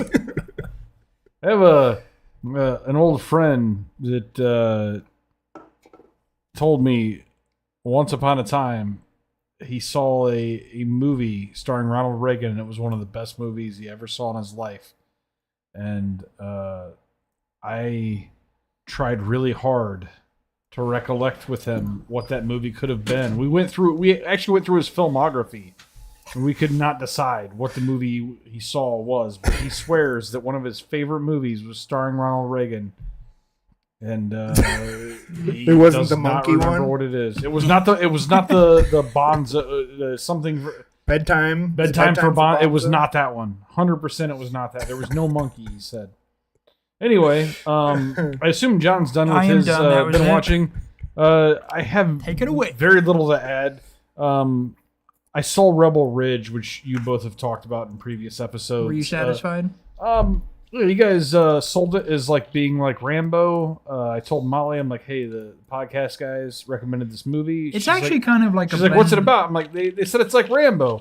And we watched it, and she's like, how is this like Rambo? I'm like, you obviously do not remember the First Blood, because it's quite a bit like it's that. honestly kind of like Rambo and Roadhouse. Yeah. And like the taking down of the town's big bad guy. I think we've talked about that. There was like several movies from that era that were just kind of like cool guy walks into town and beats up the movie Walking we watched. Tall? No, there's one, two. Well, yes, that one. But Digstown also a very similar plot of cool guy comes into town and beats up the crooked local police. Fuck yeah. It's satisfying. It's satisfying. It's a good story. So that's all. It's so easy to hate a cop. And then I had The Wild Robot, which we already talked about. So I have a couple movie news headlines here. Do it. Kevin Smith planning a Mallrats 2, which immediately makes me sad. He's hoping to replace Shannon Doherty, who recently deceased. Hoping to replace her character with Sarah Michelle Gellar. Gellar? I don't know how to fucking say that. Pretty sure I think it's Gellar. Anyway, and he wants to turn it in. He was quoted as saying he wants to turn it into a tribute to Shannon Doherty. Okay, now here's the issue I have here. I have watched Mallrats with the director's commentary, and I have also seen An Evening with Kevin Smith. Kevin Smith fucking despises Shannon Doherty, and like he talks shit about her at will, both in the Mallrats director's commentary and in An Evening. And this is what this is being billed as. I mean, he said it in an interview. Maybe there was some liberties were taken. Well, but he wants to turn it into a tribute to somebody that he fucking despised. So that's and apparently the entire cast. Apparently, she was just a shit human being. Honestly, like maybe he's like being sarcastic, and it's gonna come out. Maybe it's gonna be a tell-all I about. I really hope so. I hope so, because otherwise, I just will stop. I always viewed her as Shannon Doherty as a Hollywood cancer based off of accounts from Kevin Smith almost exclusively. So if this is for real, I don't get it. Speaking of shit that they shouldn't be doing, you guys know that there's a live-action Rugrats movie in the works? Oh my god! Fucking sweet! Tell me what world that works. That's just baby genius. That's literally just baby geniuses. That's the. It's supposed to be kind of in the style of like the Sonic the Hedgehog, where like all the characters are like CGI. Oh. So it's just gonna be CGI babies? Yeah, CGI babies. And just sad middle-aged people. Like that sounds pretty fucking awful. What the fuck? But hey, it's not all bad news. We got some good news. Somebody's gonna buy into that shit. People will CGI Tommy Pickles that's made to look like a real life baby. You know what I mean? Where it's going to be creepy as fuck. It's going to look it's so It's going to be terrible. Yeah. Like, there's no way that's good. Yeah, and by the way, if so you're going to do this, why now? Like, how relevant is the Rugrats now? The Chucky in the live action Rugrats movie is going to be scarier than actual Chucky. Yeah, for sure. So anyway, that's the bad news. We got some good movie news. Daniel Day-Lewis coming out of retirement. Is playing Tommy Pickles. No, but he is coming out of retirement to star in his son's directorial debut, which he co-wrote. It's called Anemone. It's a plant. I don't know. It's a plant? It's a plant. Anemone. Anemone is how it's pronounced. I feel like I know the word, but I can't decipher it from Anemone. your hands. Anemone. Anyway, Anemone. So we are not done getting to witness the brilliance that is Daniel Day-Lewis. That's nice. That's good. That's exciting. I do kind of. I never read unless they are like in their 70s, 80s, or 90s. I never really believe when someone's like, "I'm retiring from filmmaking." You know, it just feels like what they're saying is, "Stop asking me questions. I'm gonna go on vacation." Yeah. I mean, I'll let you know. It did take like him having to do something with his son for him to come out of retirement. So, but it's still exciting nonetheless. Yeah, for sure. His son's name is Ronan Day-Lewis. Ronan. Yeah, it doesn't have the same flow as I was Daniel hoping his name would be Day-Lewis. Daniel Son Lewis. Daniel Dusk. Daniel Dusk Lewis. Daniel Night Lewis. Daniel Midnight Lewis. I mean, it's an action. If it was Daniel Night Lewis, that's an action film. Yeah. I don't recognize most of the cast, but Sean Bean is in it. Yes. Love good old Sean Bean. Anyway, that brings us to the feature. The feature, Double feature. as it has been. I can't. Wow. I just totally forgot we've got a whole feature to talk about. Yeah, I know, man. We just eating up the time here. Hey, my should. I'll try to keep it tight. Yeah. No, we were like an hour in before you got to your been watching. So. He watches everything. He does watch so everything. Much. I know. I'm watching for 3 right now. Oh my god.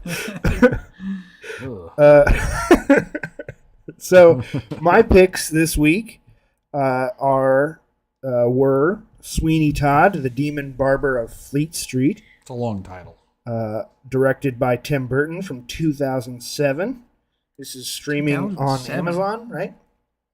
Mm-hmm. Currently, if you want to watch, the tagline, the synopsis.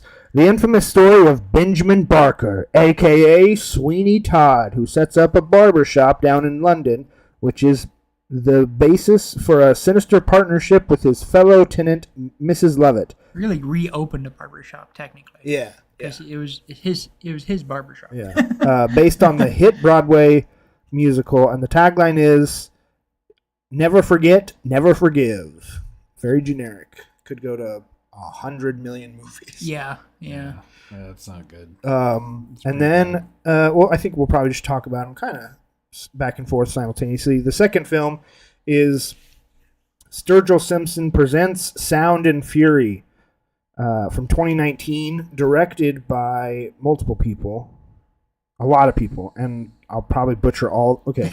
Yeah, I mean, it's directed by 4 anime directors. It's a 45-minute music video. We don't really need all the directed by and all that. It's an entire video for the entire album of Sturgill Simpson's Sound and Fury, which a visual album is the word. I really wish more people did these. I find them just a wonderful way to take in an entire album. Yeah, well, especially with the kind of content that album has, like the visual element really helps drive it home and what it's really about. So. Yeah. But I don't really need to do a plot synopsis, and there's not a tagline. But this is Netflix production, so it is streaming on Netflix, and I highly recommend watching it. So while there is, it is a music video of an album, there is a story that's presented. It pops around here or there, but there is like an actual story element through most of the songs. The wild thing is, so the main part with like the revenge narrative, that's like full anime style, everything. I could have sworn that was like 40 minutes long, right? And then the rest was like just tacked on at the end. Yeah. But it's really like maybe 15 minutes tops. Yeah, probably, because the songs get pretty like involved in what they're about. It jumps around quite a bit, but yeah, there is. I just wanted to point out that there is a story to it. Yeah. Yeah. I mean, I guess really the story is just how fucked everything is. Yeah. That's the actual story of the album. Is everything's fucked, and you may have to start chopping people's heads off at a certain point. Ooh. But, yeah. Which ties in well with Sweeney Todd. Yeah, I also wanted to chop people's heads off. It's just a murder double feature. Murder double feature. A music double feature. A murder music double feature. Yeah. And both. I feel like people, just to make it simple, kind of turn it in one genre of just music. So it's like, well, we don't need to have all the concert movies here and then all the visual albums here and all the musical albums here. They just call it music. So I feel like to cover this genre of musical that we have not yet covered on the podcast, I was kind of gathering a couple different forms. And I think I'll definitely be bringing a couple other visual albums. Special interest. In the, No, in the future. If you hadn't picked these, I was going to pick some musical stuff myself. Yeah. So, and these two things are definitely very different from each other. Sweeney Todd is very different from each other. Very classical. I forgot how classical it was. Yeah. Very fucking classical, operatic, like theater for sure, through and through.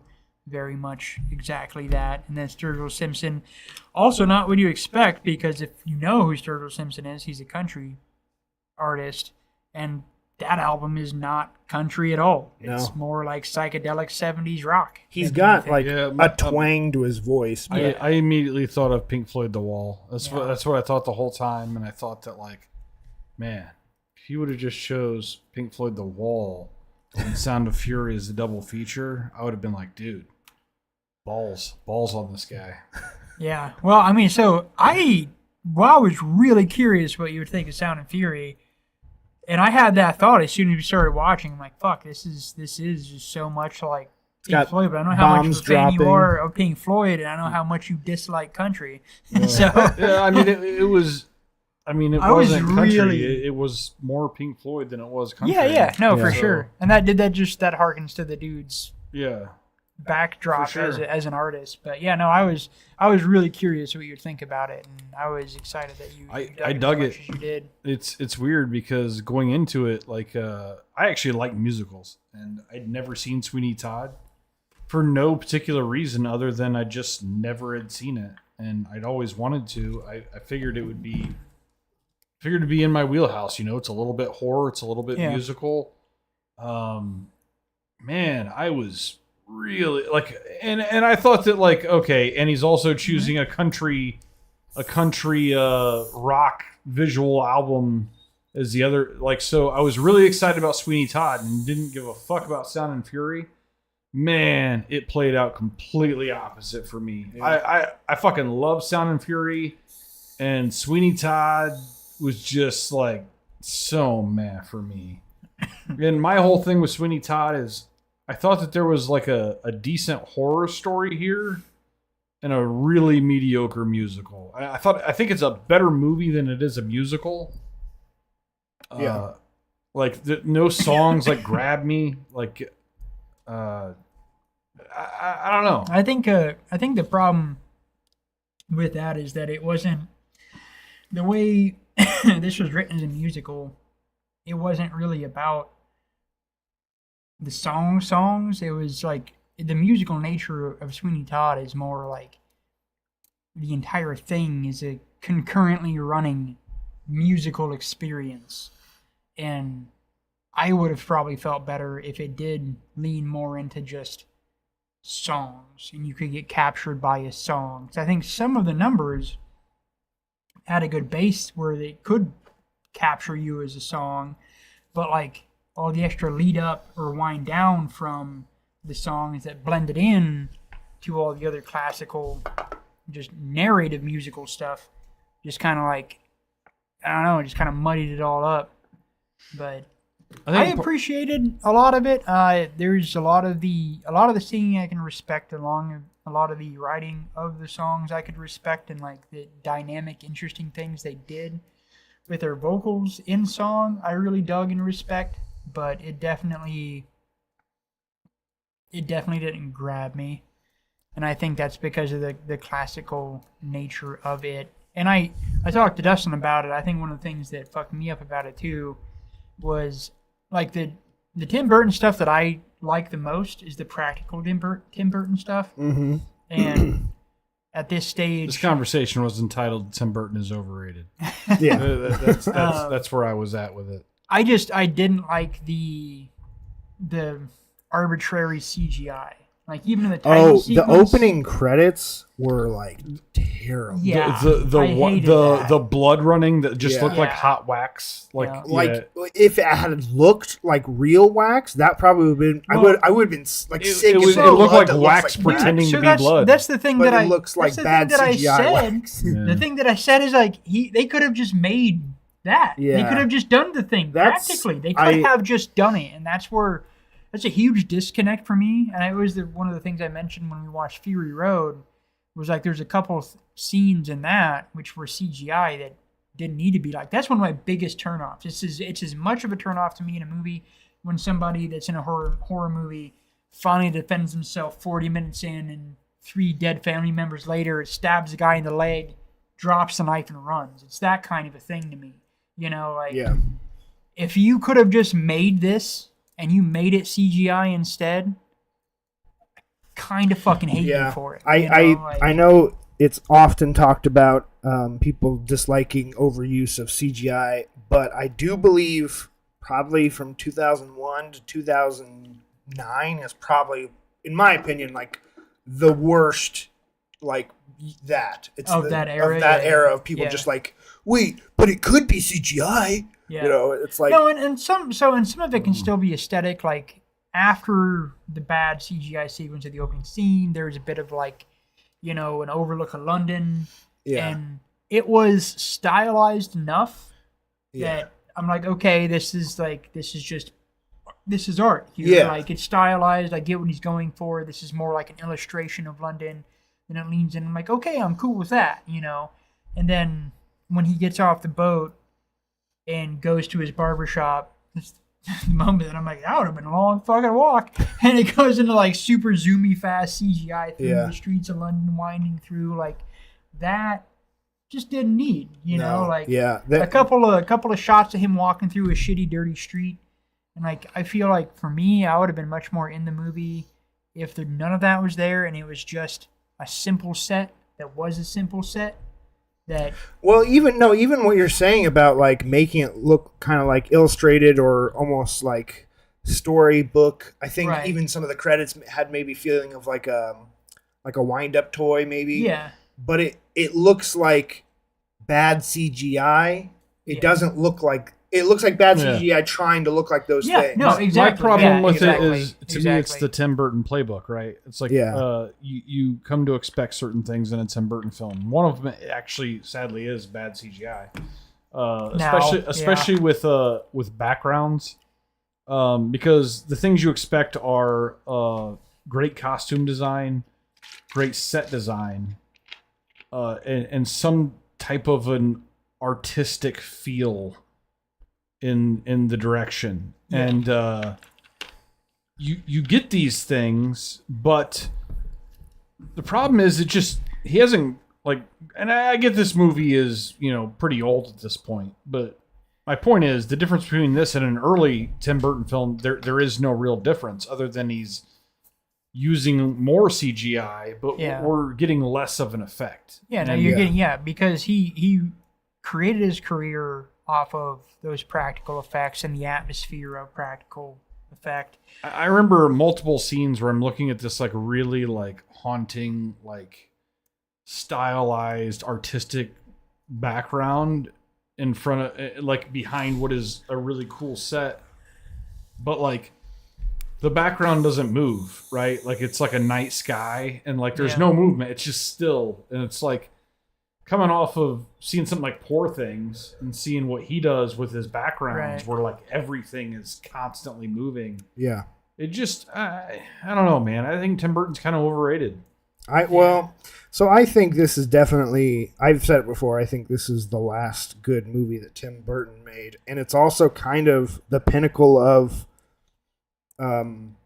like, Tim Burton cliches. Yeah. Of dark things and black and whites and reds and dun dun dun dun, you know. So that's the thing. And like from here on, it goes into like we do get like the Alice in Wonderland movie, which is it feels more like a Tim Burton parody. Yeah. And then you get like the Dark Shadows movie, and then it's just garbage from then on. So I for all my criticisms, I do think that. Well, Willy Wonka was before this, but I do think that this was still like solid. I think this is a solid movie. I think a lot of, you're gonna have a palate thing. Like you may or may not dig this, and that is what it is. Yeah. And even though I do have the criticisms of the filmmaking, I do think it's a solid movie. And I do agree, though, wholeheartedly, that this is definitely one of the last good things that he did, for sure, because it was just fucking garbage. And honestly, like, from this point on, too, the things that Johnny Depp is doing, I've also been like, fuck you, Johnny Depp, for doing all this fucking bullshit. You and Tim Burton are just like Scrooge McDuck swimming in money, like getting paid to do the same thing over and over again. Stupid shit. I'll never call out Johnny Depp because that dude did so much fucking independent shit before he ever touched a Hollywood film. He's gangster as fuck. He did more independent shit before he did Pirates of the Caribbean than most people do in their entire career. Yeah. So the fact that he finally decided to get paid was just like, good for you, man. It's fine. Good for you. My thing. He made that role his own too. I mean, those movies would be complete trash without him. No, they relied completely on him. Absolutely. Yeah. I mean, that's not even a question. Absolutely, the Pirates of the Caribbean would. My not whole exist thing as with a like film Tim franchise. Burton being overrated is just like his playbook, man. Like the set design, the costume. And I think his best movie is Ed Wood, and it's a black and white film that strips away all of that, and that's why it's his best film. Because if he didn't want to like lean on crutches, he actually has like the nuts to make a really solid film. He just doesn't do it. He got lazy. I mean, he got into his shtick. style is lazy. Yeah, well, no, he became a shtick. He became a thing that anybody could now replicate and copy. Like, he just became the thing that he does. He met Johnny Depp, and he was just like, oh, my God. My done. film needs to be Johnny Depp. Yeah. Like, what would make Johnny Depp look best? Lots of blacks and grays. Yeah, well, it's funny. Johnny Depp played into that shit. I wish I could be like, oh, look at this. Isn't it interesting? When Tim Burton and Johnny Depp stop making movies together, Tim Burton movies all start sucking now. But it's not even that. It's like they get together and they make a couple good movies, and then it instantly both of their careers just kind of start spiraling into shittiness. That's what it was. I don't mean to call out Johnny Depp. I respect the shit out of Johnny Depp. It's just that, like, as long as an artist produces good while they produce shit that's your breadwinner, that's my only ask of an artist, is while you hustle and make your money to pay your bills on some dumb shit, also produce good art at the same time. Because if you're getting paid millions of dollars to act like an asshole, because that's what like Captain Jack Sparrow is just like a pseudo drunk flamboyant asshole. Like, I mean, that's not hard. That's the easiest thing for this super qualified actor. Like, be a goofball and get paid. Like, okay, well then you can afford to make some good shit while you do this. Because it's not like you can't. I'd also totally forgotten that Alan Rickman was going to be in the movie. And I totally forgot about that. I actually kind of like had a when he came on screen, got very sad suddenly. No, I think the performances were good. I really do think that Grind Up Scene was solid too. Like I like parts of it. For me, it was mostly yes, Tim Burton's way overrated, and two, this movie was too classical, and it was too whimsical. Everything was dark except the music. The presentation. Yeah, that was my other thing. Weird. Was it just didn't make any sense. I'm sorry, I need a name check here. The main actress, Fight Club. Helena Bonham Carter. Helena Bonham Carter. So she's always had this like very like drab existence to me. Like she's like very goth, very like dark in all of the roles I've seen her in, and like her voice and a music like because obviously you're in a musical, you're going through voice training. Her voice is like very high and uplifting, and it did not fit her character for me at all. It's like we're getting very bright sounds from her, and like I don't buy her as a bright character. Her character is not bright, like that's I don't know. It was a little off-putting for me. Yeah. Even though, I mean, like, that's just how she sings, obviously. Yeah. But she's kind of built like, because I think she's kind of a character actor in a way. Mm-hmm. And, like, her singing voice kind of goes against that character she's built for herself. Well, I mean, we don't know all the range she has in singing because we just know what this movie was, and she could have just been told to sing that. And just be in that. I think I think for the most part, when you're dealing with musicals, you're getting like these aren't professional singers. You're like they're going through voice lessons. You're getting it depends. Some of them the best you can get from them. I just think that her range is a little bit higher than I would have expected because you think of her and you think dark, you think low. Yeah, but I mean that's baritone type sounds. The only low points we get in the singing is Johnny Depp is very baritone. Johnny I know, Depp but like still, most of it is still high though. Most of it's still whimsical and fucking. She has a kind of positive character, like trying to constantly spin stuff off as good and positive. Yeah, no, she's actually a good influence for on sale, the guy. like in a selfish way. But I think the entirety of the music to me was way too bright. All of it was too bright. I think it was all a net negative for me. I was looking forward to the movie, and it didn't do a whole lot for me. Honestly, like my whole thought afterwards was like naming the podcast like "fuck this movie." Yeah. Like, fuck everybody associated. Especially Tim Burton. I was definitely disappointed on the rewatch, and it does lean me into like not being a Tim Burton fan. Honestly, the rewatch of Edward Scissorhands not that long ago. Dude, what Ed Wood? Ed Wood is where it's at. Well, I mean, like I like Edward Scissorhands. It wasn't that it was a bad movie, but like it just really drove home. Like the dude really is he's just a shtick. Like he writes little fairy tales. Like like they're all fairy. Like none of them actually make sense. None of his movies actually make sense. I think the problem is that he wrote little fairy tales, and then he's just been copying himself ever since. Yes, exactly. So like it doesn't matter how good of a filmmaker he is or isn't. It doesn't. He just doesn't. He keeps given the that's why Ed Wood is based off of a real character. You can't fluff that. You have to actually write what happened, and I think that's the difference. If you give him creative freedom, he will not get out of his own way. I mean, I don't know. Somebody pointed out recently, and I had never actually realized it, but besides. And now I don't know if they're based on something. They might be. But besides Big Fish, Edward Scissorhands, and Beetlejuice, every single other movie he's ever made is a sequel or a remake or based on a book or based on a true story, an adaptation of some kind. What was that list again of the things that he made? I believe Big Fish, Edward Scissorhands, and Beetlejuice are the only. Which I forgot about Big Fish, and honestly, that's a really solid film. That's a really under. I think those are the best things that he probably did. It's probably number 2 for.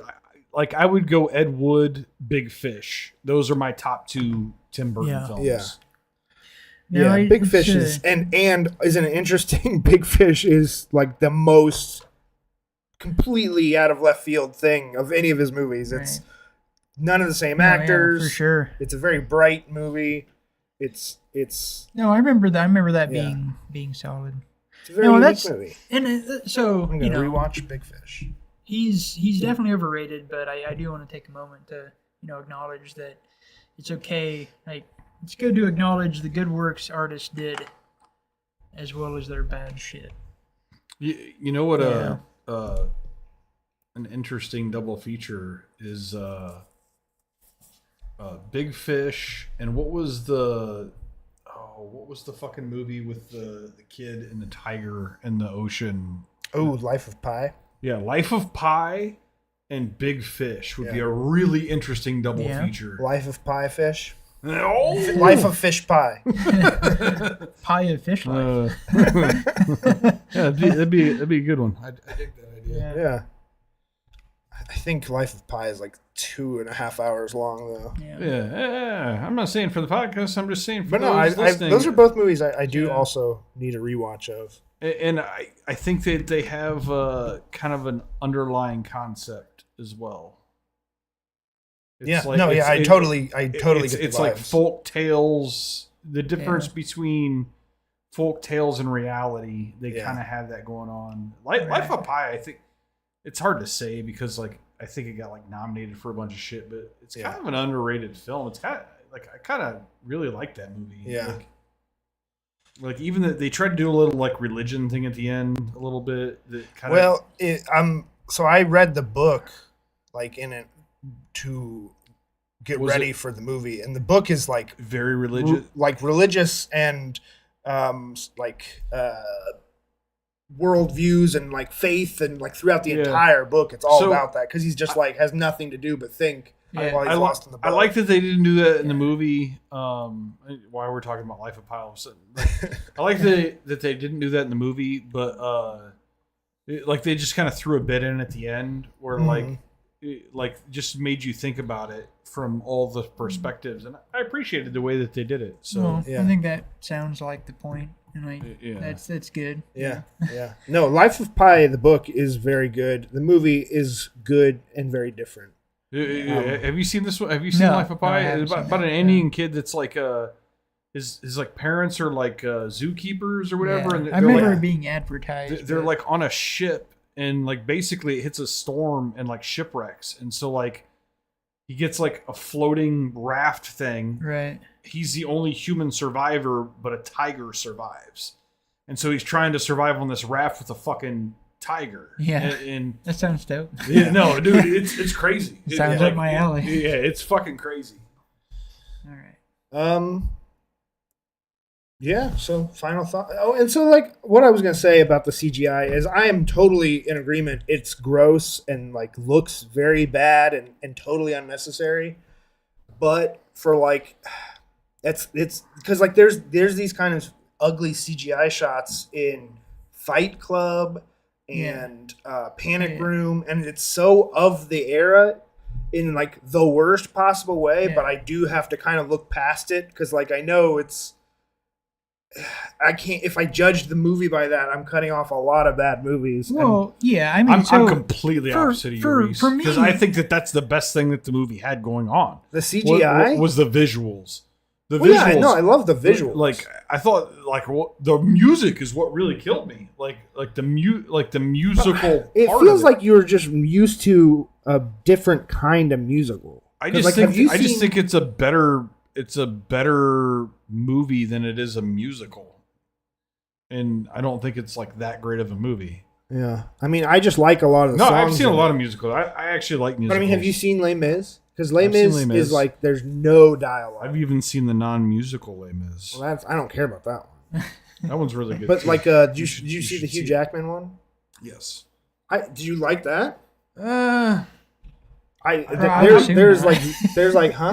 would assume he wouldn't like it. I'm not a huge Hugh Jackman fan in general. I think Hugh Jackman kind of sucks. No.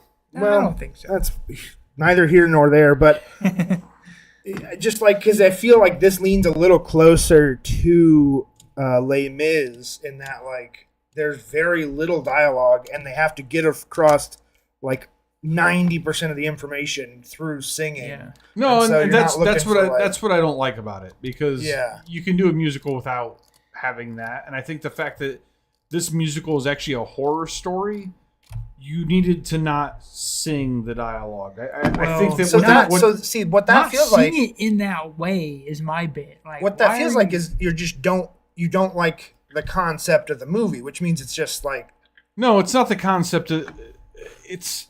It's a fact. You're right. I don't like the concept of the movie. I love the concept of the movie, and that I was really excited to watch a kind of horror themed musical. yeah. But the way they did the horror themed musical was that here's a horror movie and we'll make it a musical. Yeah. And it's not like here's some badass like musical theater and we will give it horrific elements. That's not what they did. Yeah.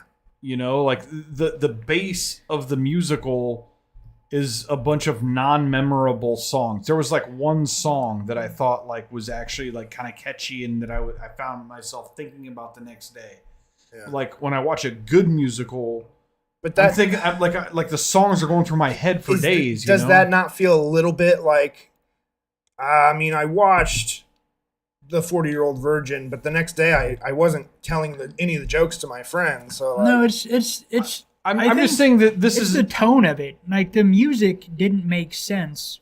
Well, I think I it get stands what up you're better going as a for. horror movie. Like if I try to put this against like a random horror movie, like it kind of stands up. We But, should like, have had horrific music. dude, like but Grease, I think Grease is a way better musical than this. Like Grease is a much more successful musical than this. Hey, you know what? Here's my point. Here's what I'll say about Yeah. that. Grease is like it makes sense for the setting and time, right? Like and like the setting of the movie, like Grease, the music of Grease makes sense. The music of this, of like fucking shitty Docktown London with a bunch of fucking rubes and cutthroat people, we get super bouncy, whimsical. but they're all high-noted- people who are trying to sell something, and it's all like that. I Step don't- right up. No, I and, know. you I like that Yeah. bit for sure. I'm just saying some of it. I'm trying to like bridge halfway here. Some of it it was too lighthearted tone. We needed more, and I think that's what Dustin's kind of getting at is that like it should be. my point More is horrific. that like Grease is everything that movie is not, and that like the visuals are ridiculous and like the performances are kind of cheesy, but like the music makes sense with the scenes, and like the That's music exactly what I'm makes saying, the yeah. scenes, and like Music those never songs are felt like iconic. that. You know, like the songs from Grease are fucking fantastic, dude. But that's also a Watch completely different kind of music. The first 5 minutes of Grease. Watch the first 5 minutes of Grease. That's better than anything you'll see in Sweeney Todd. You can stop watching Grease after 5 minutes. Also, the other thing is, I don't give a shit about the story of Grease. Is the Grease story a good story? No. It's like It's a story. it's a musical People story. Graduating high school like that. That's It's a teen that's the drama. story. Yeah, it's It's a like teen a boring drama. story. This is a more but- interesting story. So here's the thing that I'll say is like it feels like it's a more interesting story, but it's stuck with that tone of storytelling. Like it's that bright. Sweeney Todd is a dark story, and it's Grease bright. That's what makes. You're doesn't make thinking sense about to me. the writers the writer's version of the story, and for me, we're talking about a musical, and a musical, the music should be the story. Like that's how it works. Well, I mean it's true for Sweeney Todd. And for Sweeney Todd, I don't think it's true because I absolutely think true, that yeah. that movie so much more relies on the horror element and the visuals. As a musical on its own, it does not stand up to that. Like Sweeney Todd isn't like there's no horror. What's the most horrific song? Like there should, if it's a horror movie that's a musical, there should be horror songs, and there aren't. Yeah. It's There's just songs not about a good musical. Cutting up people. And there's songs it's the about. presentation. But, yeah, it's bouncy and it's dancey and it's I mean, classically I Victorianly guess whimsical. really that does come down to just source material. Like it is based on a play from I assume the know. 60s. Yeah, you know? I know, but that's just They can't just change the key of every single song. It's like John with the Village. Like, well, I mean, he agrees. Could. Not a good movie, but he liked the concept. Like, I like the concept of Sweeney Todd. I think it's a fucking brilliant concept. All you really needed was to, like, have the music match what you were going for. And I'm not saying that you had to do a bunch of like fucking death metal. I just like they needed to marry it. Like, yeah, I do agree with Dustin for sure. I think again, I think it's good for what it is. Like it's good ass singing. It's impressive. Like it's well composed. It's all well presented. It's really good. I have no issue with. And like I was saying about Helena Bonham Carter, I've loved her in everything I've seen her in. Like, but like my problem with her, Happy Tree Friend. She had a very nice voice, but her voice was not good. For like this, I think completely opposite things. First of all, the movie is definitely using the violence and the meat of people as how the distortion of the people's view of other human beings and literally just thinking about them to get what they want and get what they need. And I definitely feel like it's a lot of times using a dark comedy feel to get by on the miserable things that are happening. Dude, it's dark. The comedy is great. The dark comedy is great. The darkness is great. It's off-putting. Like the story and all that is on point. It's the tone of the music is what's off-putting because it's so bright all the time. Like it barely ever dips down. Like Johnny Depp dips down to mid-baritone sometimes for a handful of lines in some songs. Everything else is way up here, and the movie's way down here. The music that they chose for this piece does not match like the actual story. Like it doesn't to me. Like it's two different genres. It's funny because the music is literally so I don't understand what you wanted them. Do you want them to use the template of the movie and just adapt? I want the music to be good, and I don't think the music was good. Okay. And it's not really the music was bad. The songs are bad. That's my problem. Sorry, taking it back because I don't think anybody performs the music poorly. I think all the songs are not good. Well, a lot of it's not song. That's the thing that's goofy about it. Is a lot of it is just them telling singing things. Lyrics or singing it's literally just lines. Sung. Yeah, it's not. I think there is a little bit of that, which does happen in musicals. What you wanted more of is a thing that was just more a film with X amount of song numbers. I guess my problem. I thought the music was one note. I think that's my issue. The music was one note. The music is sure. all the same. Yeah, I do agree with that too. The music was definitely one note, and it was way the fuck I don't up know. here. I don't feel like we're on the same page with any of this. I don't know. I think you did I don't think it was a bad pick as a double feature, but I think that you chose a bad movie to double. I would like to watch this against another musical. Like that's what I would like to see because this movie doesn't marry well as a musical, and that's my real issue with it. Have you seen Into the Woods? Yes, the Disney, I saw it in the theater. Like the Disney one? Yeah. Did you like that? Yes, I did. Okay, that's interesting.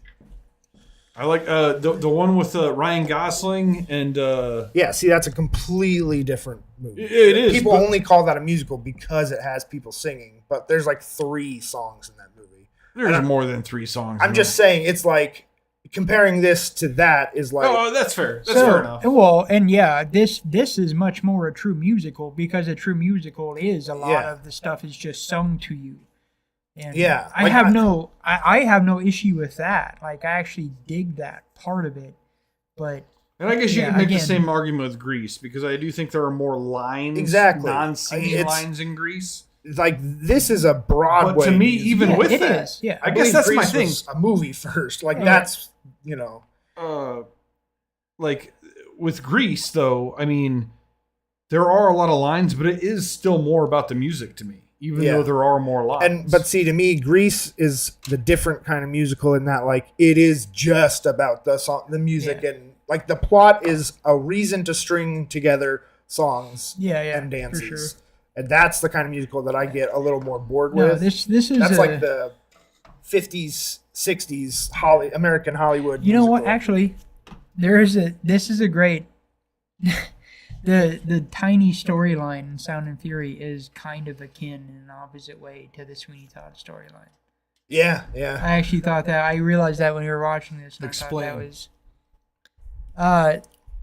So Sweeney Todd loses his daughter and his wife, and the character from Sound and Fury loses her father and uncle, mentors. Mentors. Like, and then it's a very similar search for revenge. Against gluttonous, evil people in authority. No, dude, I completely respect this as a classical musical, as a Broadway musical, and I think it's fine. I spent a lot of time saying "fuck this movie." I just wished it was more toned down. Like, it was too bright. That's what fucks me up about this movie. For me, is just the songs were too bright. Like, yeah, it's a Broadway musical. It's a musical. It's classical. It's operatic. But that doesn't mean every song has to have a fucking high pitch. Yeah. Like, it's... Yeah. Every song had a high pitch, and you're dealing with some low shit. Low shit sometimes, like... So... I would have wanted more variance in that, where every single situation was high. Yeah. We didn't get enough dipping down. I do want to say I've been shitting on it like quite a bit, but really, like, my negativity towards it was more based on expectation. Yeah. That I had built for myself, which is unfair. more than I actually like how the movie actually presents. I didn't hate the movie. I just I felt let down by the movie. Yeah. It came out in 2007, you said. So I waited 17 years to watch it. Yeah. And, I really thought that was one of them that, I should have watched by now. And, I didn't really come out of it thinking, well, glad I watched that. The performances were really good, though.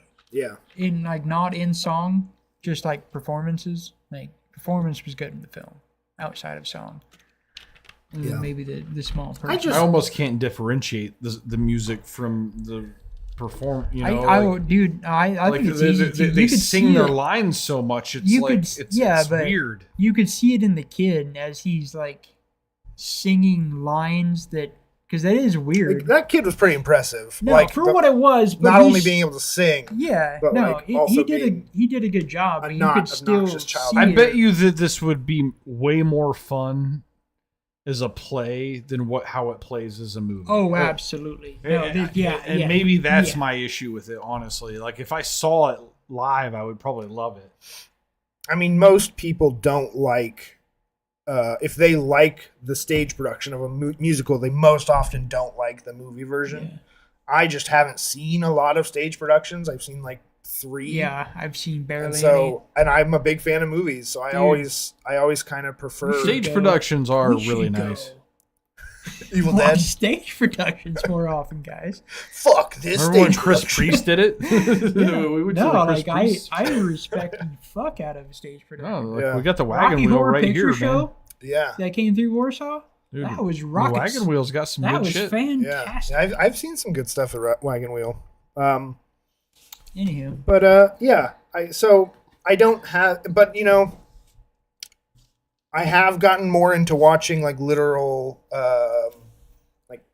filming of stage productions, like they did. Disney put out Hamilton, right, a few years ago, and I honestly really like those, and I do like some direction to them, instead of just one, wide shot of the stage for 2 hours. I like someone directing my eyes. I like filmmaking more than I like theater, though.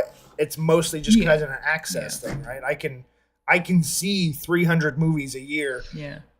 without some incredible debt, I cannot see 300 stage productions. Yeah. Not also accessibility, like Well, right. yeah, they're just not. They're You know, just we not don't live in the right here, place. you If we know? lived in New York, it'd be easy as fuck or something. You know. So I always prefer big film adaptations of musicals, and I like it when they get to do like big, fun, different things that pay like the respect to the feeling of a stage production. You know what would have been a stuff. fun pairing with Sweeney Todd?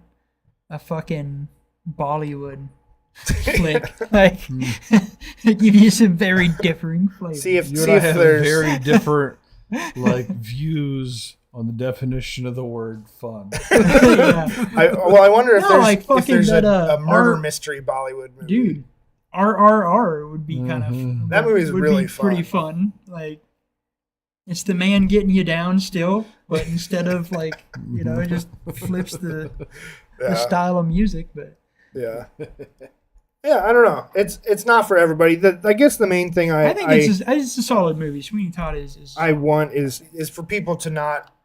Sometimes a movie's just not for you, and it's totally fine. And if you don't like it, I'm not trying to be like, no, you gotta like it. I don't want that to be like, well, I didn't like it, therefore it's bad. Yeah, no, for sure. Yeah. No, it's solid. In my case, it was like I really wanted to like it, but why didn't I? I want to see a fucking. Did we talk about like a tattoo artist doing? Oh like, yeah. Yeah, like I want to see a more modern telling of the thing, and then you could have it be a darker. Like, Yeah, I got the idea metal musical in his montage where he's building his barber chair or rebuilding his barber chair. I was like, oh, they should make this set in the 80s, and he's a tattoo artist. Yeah. That would be sick. Yeah, for sure. A modern look at that to allow the music to be different, like taking that story and concept out of that Victorian framework, like could make it feel more natural in a lot of ways, you know. So yeah, it's still good though. Sound of Fury though, I fell into that. I was movie. blown away by Sound and Fury. Like, I came out of that saying you should have. That's like you should have put that with The Wall, and like to me, you could have led with The Wall and followed with Sound of Fury, and I would have been like, dude, that was brilliant. Yeah, that was brilliant because like me being a Pink Floyd snob, I would have been totally shitting on it being followed. You know, like I don't know, man. Yeah. I loved it. You gonna listen to the music? I don't know if I'll like really listen to the music, but I really enjoyed. Listen to that album. Like, give it an actual. I really enjoyed listen. the album because I did listen to the album, and It's I really enjoyed it. It's one of my favorite albums. That album. I feel like his music is not fantastic. Like that is few and far between. I don't think you get a lot of that, but like I enjoyed that. You get it, like his shit. If you have to, if you really dig music, he does a lot of things. I'm definitely gonna check him out. He has a cover of Nirvana's "In Bloom" that is very, very good. Yeah, no, that album. I listen to that album a lot. And it's a dope ass album. It sounds fantastic as well if you listen in studio headphones. Like you really listen to it in the right equipment. It sounds wonderful. It's super, super good. Yeah. Yeah. So yeah, those are final thoughts. Sweeney Todd. Sweeney Todd is a good movie. You might not like it. Sound and Fury. Fuck you if you don't like it. Yeah. That's my final thought. I would say Sweeney Todd. Maybe do a little research and hedge your expectations and know what you're walking into. Yeah. It is a musical. Absolutely. I will say it's not for everybody, and I'm fine with it's that. a musical.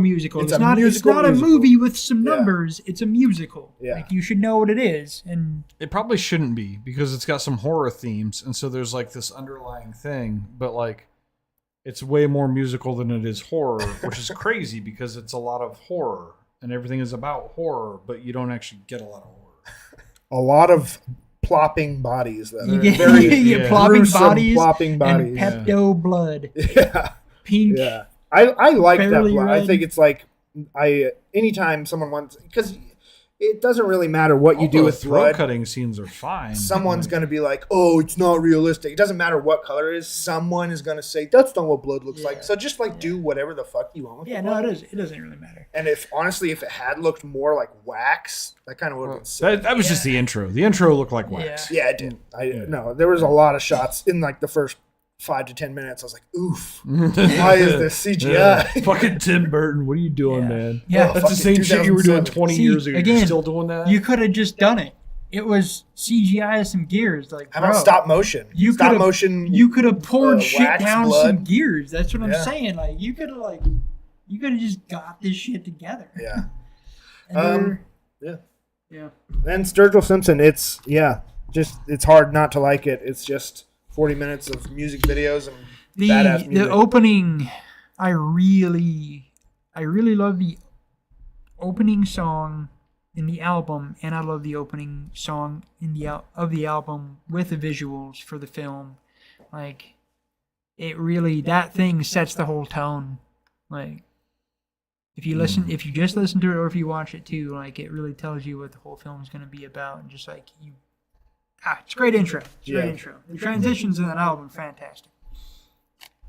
You happen to pick one of my favorite things. It really is one of my favorite things. Glad. So I was like, I don't know. I kind of was self-conscious when we were watching the movies. Like, I got super quiet. I was pretty talkative during Sweeney Todd. And, like, that came on. I'm just like, because it's one of my favorite things. Yeah. I fucking love that album. Next time I pick a short like this, visual album, I'm going to be picking Florence and the Machine's How Big, How Bright, How Beautiful visual album. And it's, if you guys are not fans of Florence, you probably will be after this. I mean, I think she is incredibly underrated. I believe she's probably like the best vocalist working right now. She is incredible. Oh yeah, the best vocalist working, female vocalist. There, I'll narrow it down. There's a lot of really. She is incredible. She is like very classical in a way that like just not a lot of. But her, I'll check it out when you make me. You know, people might just know her from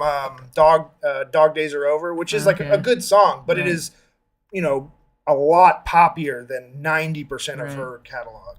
She's never heard of her. I might have a band to show you that you might enjoy. Yeah. Dustin, final thoughts on? I thought I already gave them, but if you did, so what's in theater? What's in theaters? Pick? I'm excited about my pick. We got two things. I'm excited about the pick. Okay.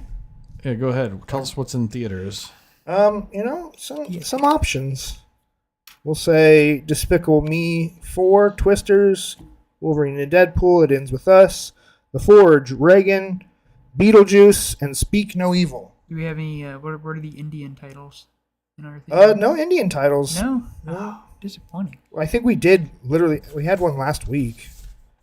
It looked like a Batman movie from the poster, but it could have been. So no new movies is what I'm getting. That's all. See the Wild Robot. So that's all the returning stuff that I don't think we've talked about. And then there's the animated Transformers movie, Transformers 1. Which I saw the trailer for that, and like it made me want to punch like a kitten or something. A child. How dare you like this? It made me want to like murder a small furry thing. I was just like, what the fuck, man? And then the Wild Robot is still in theaters. Very, very much recommend. And then coming this week, The Joker, Filet à Deux. I'm excited for that. Is that a musical? I heard it was. Okay, so it is very funny because the thing they just said. Everything the director talks about sounds like it's gonna be a musical. He just doesn't want to call it a musical. He literally, there's a quote from him. It's like, I don't want to call it a musical. It's just that the Joker character, when he can't speak, he sings instead. Like, oh, my brother, that's a musical. Yeah. I have a feeling it's going to be dope, and everyone's going to hate it, and I'm going to be the only one that likes it. I'm going to be defending it, and I hope it's good. I feel like it's going to be good. I hope it's good. I really, really was disappointed to hear a shtick attached to the movie. Oh, I don't think it's going to be like a shticky musical. I mean, you don't know until we see it. It fucking could be, and I don't like that potentiality. That's what I don't like. That's what I don't like. The thing I love about it is that it should have just been a fucking good-ass movie. The Joker alienated a lot of the comic book loyalists because it's like so different than what they would want or Yeah. expect. And like, I loved everything that they hated about it. Right. Yeah. And the fact that they're like, okay, now we're doing a sequel and it's a musical. They're like, fuck you! God damn it! And it's just like, you know what? This is going to be great. Like, I just know it's going to be great. Because it's I hope everything it that you is. didn't want and it's going to be fucking fantastic. Yeah. At the very least, it looks like a visual spectacle. No, I will absolutely watch it. There's no world where I don't see this film for sure. And I really hope I love the fuck out of it. But yeah, I don't know. Yeah. I hate Your sticks. shields are up. I hate sticks. Yeah, shields are up. Joker for sure. better be fucking ugly.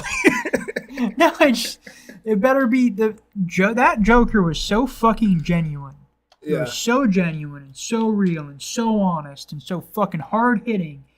It was fucking dope. And then like I bring a pop star and immediately giving it a musical stick to it. I'm just like, I don't trust that.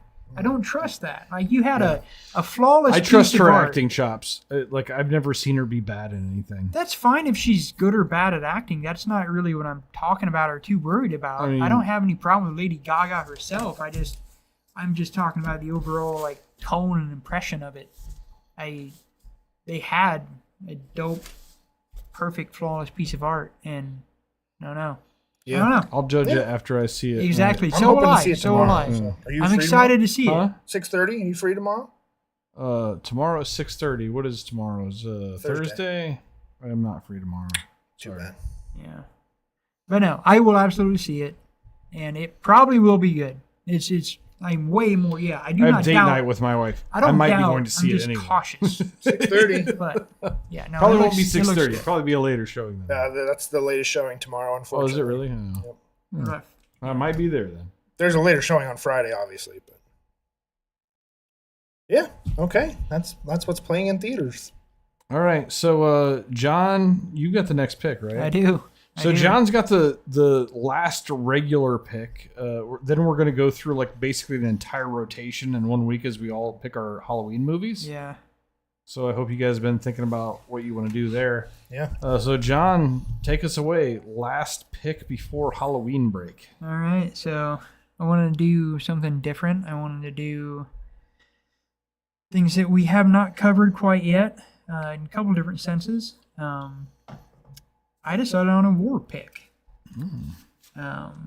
because we hadn't done a war movie, and I was hemming and hawing about it. I didn't know what war movie to pick. I didn't know. I mean, I'd try to think of ones that, like, reaching back and film history in my mind that I remember about more obscure stuff. And I settled on something that we also haven't done yet, a director.